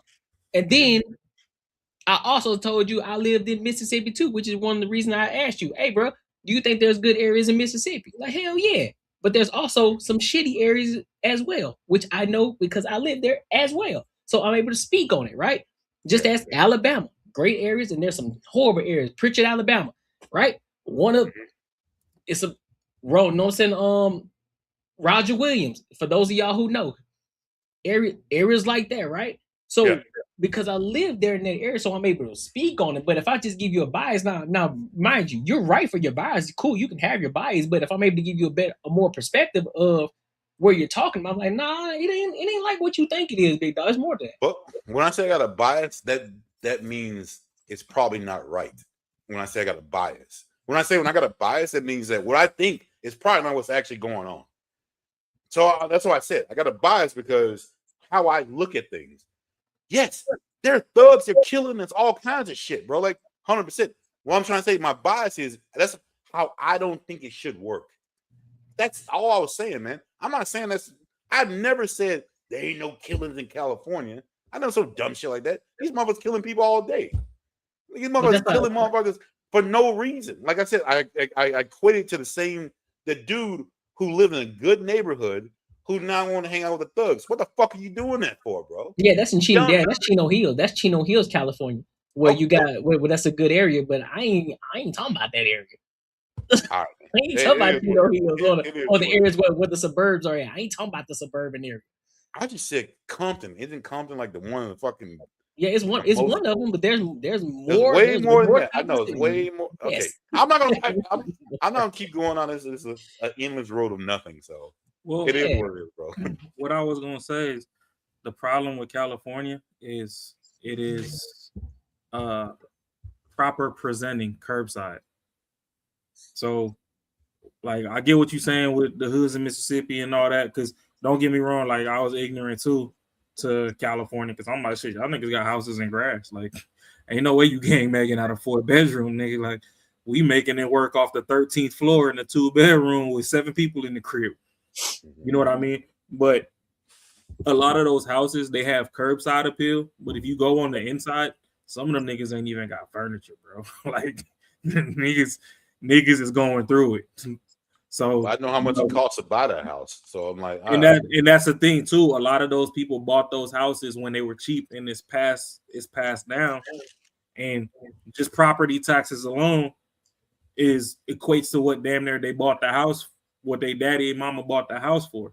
Yeah. You know what I'm saying? So it's still strange situations. And yeah, Compton is the more beautiful portrayal of the ghetto because like at least they grass still green in Compton. San Bernardino is straight dirt. That shit look like you out here on Broadway and 24th Street out here. So it presents well in pictures, and them palm trees fool a lot of people. And that's why, like, even, if somebody had your mindset from Mississippi and went out there, over there, they're like, shit, nigga, you fool, because you think shit's sweet just because the house painted and got bars on the window. But shit, ain't no furniture here, nigga. Run me that chain so I can go buy some food. Now, I've been starving for 2 days. Oh, yeah, no. I don't think anyone on this panel is going to understand what I'm trying to say.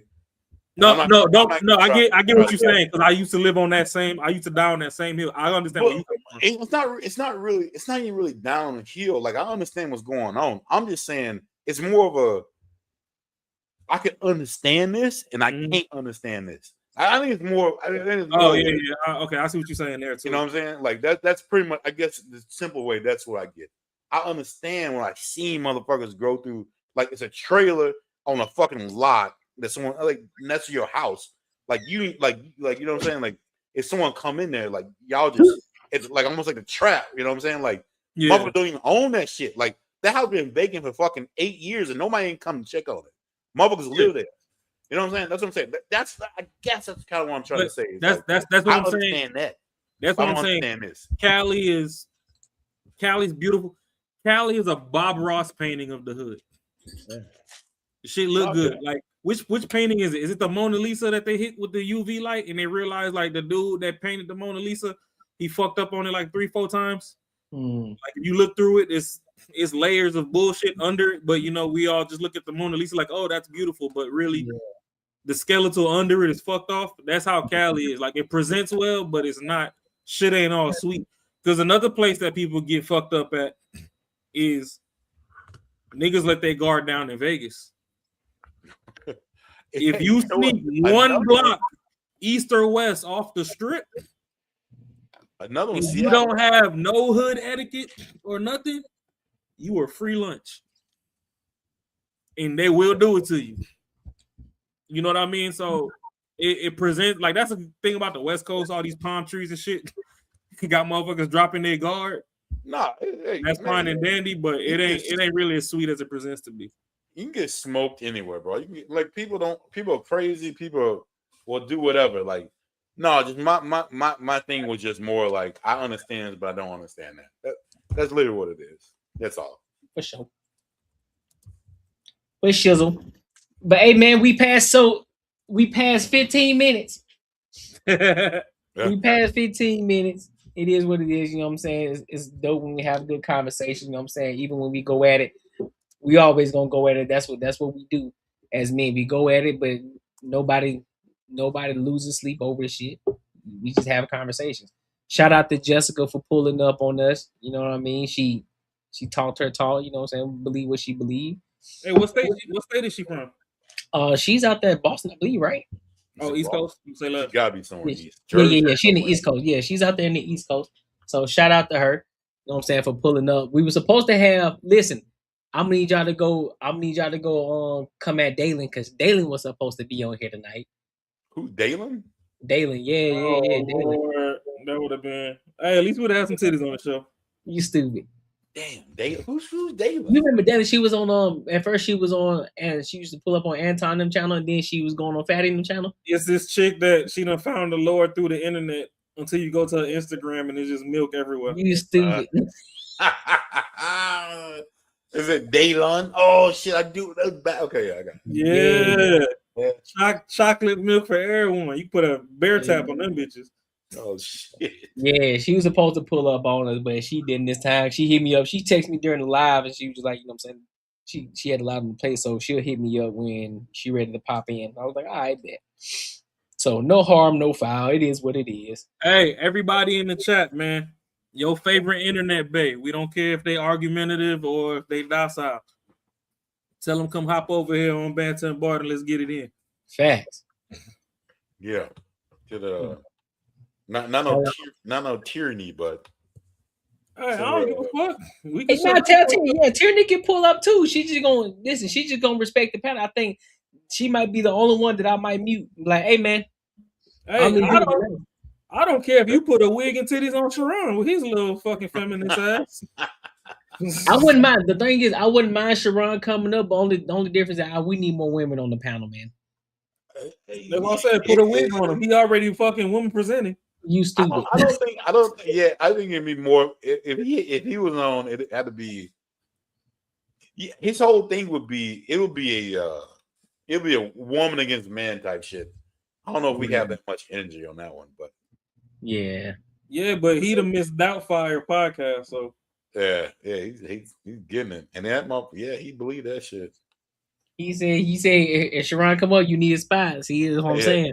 Hell yeah, get PJ in that joint. That's what I'm saying. We gotta have it at least. We gotta have it even. We gotta have some more women on here, but it can't be a whole bunch of hard legs on here. Pause. Hey, I don't care what Courtney talking about, PJ. If he come up here, I got you, because we gotta ostracize that nigga from New York. Yeah. Ooh. That nigga's cut Listen, off. listen, if y'all want to bring him up, this y'all channel too. So if y'all want to bring him up, bring him up. I mean, I'm just gonna sit over here and moderate. Nah, I need more soft voices up here. Hey, just like Surrogate, babe. If she want to have a fourth one, tell her holla at me. I'm Jamaican. I was always on the road. This man is crazy. I can give him to you. He was like, you forget about that baby in a minute. I got you. Hey. I mean, shit, if I could be a true dad, DAD, dick and dip, I'm in there. That's crazy. What? Man, we finna cut this live off. This man here's it. You realize it's Father's Day and not Daddy Day, right? Yep, I sure do. Exactly. So fathers is the ones that stay behind and nurture. I ain't got Dad, that. we just hit you with the dick and dip. So shit. My man If he needs some dip on a chip, I got him. Dick and dips. You got too much dip on your chip, player. Yeah. Remember, I still got the Jamaican flag in my bloodstream, so Yeah, I see that. We good to draw some dick off on the bitch and get ghosts. I don't like your friend Josh. He has a knife and he will stab you. And who is going to pay for it?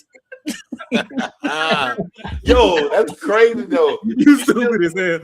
Yo, hey, you see the motherfuckers in these other countries be wielding fucking swords? Yep. Fucking machetes.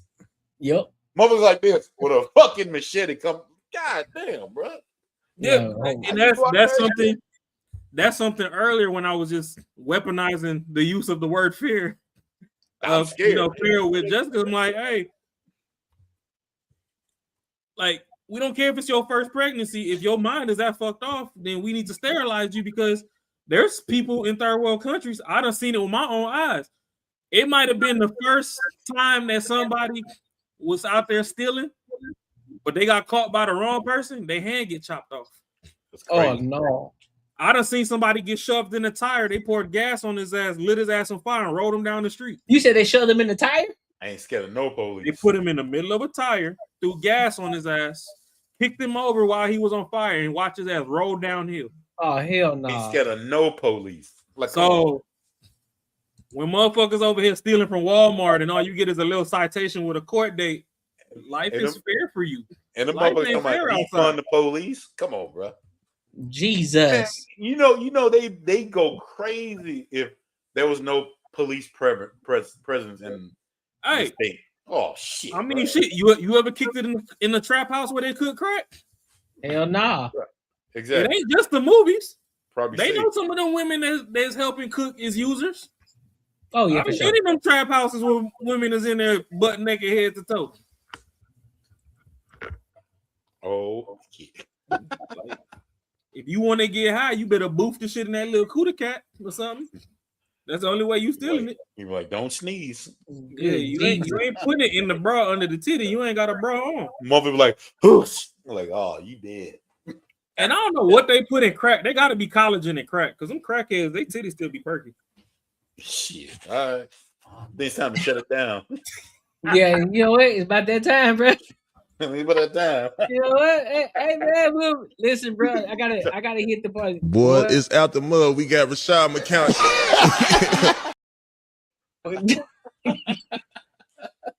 Shit, boy.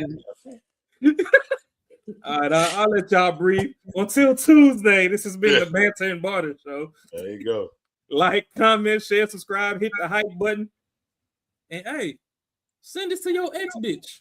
She gonna be somebody next, bitch. And I know when she get me, she gonna be mad.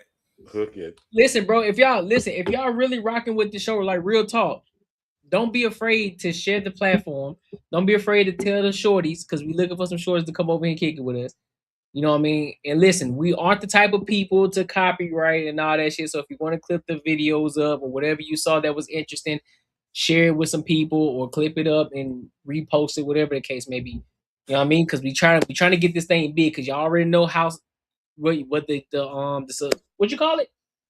The shit that's going on with YouTube with the $8,000. So we gotta get we gotta get Banter and Barter. Yeah, we gotta get Banter and Barter up there. We got to get into monetization before that actual stipulation hits. So we gonna need y'all help to get us there, all right? Hey, so we need the Cardi B's and the Glorillaz, and if you know Kamala Harris and Michelle Obama, we'll take them too. Facts. We could do a special show. Send them this way. Send them this way. I ain't got no criminal background. They can send the CIA. Stupid. But until next time, my good people, I appreciate y'all, and we will holla, dog. Man, don't do me like that, man. I'm gonna take you to the crazy house. I'm gonna go skate to the crazy house. I'm tired of this shit, man.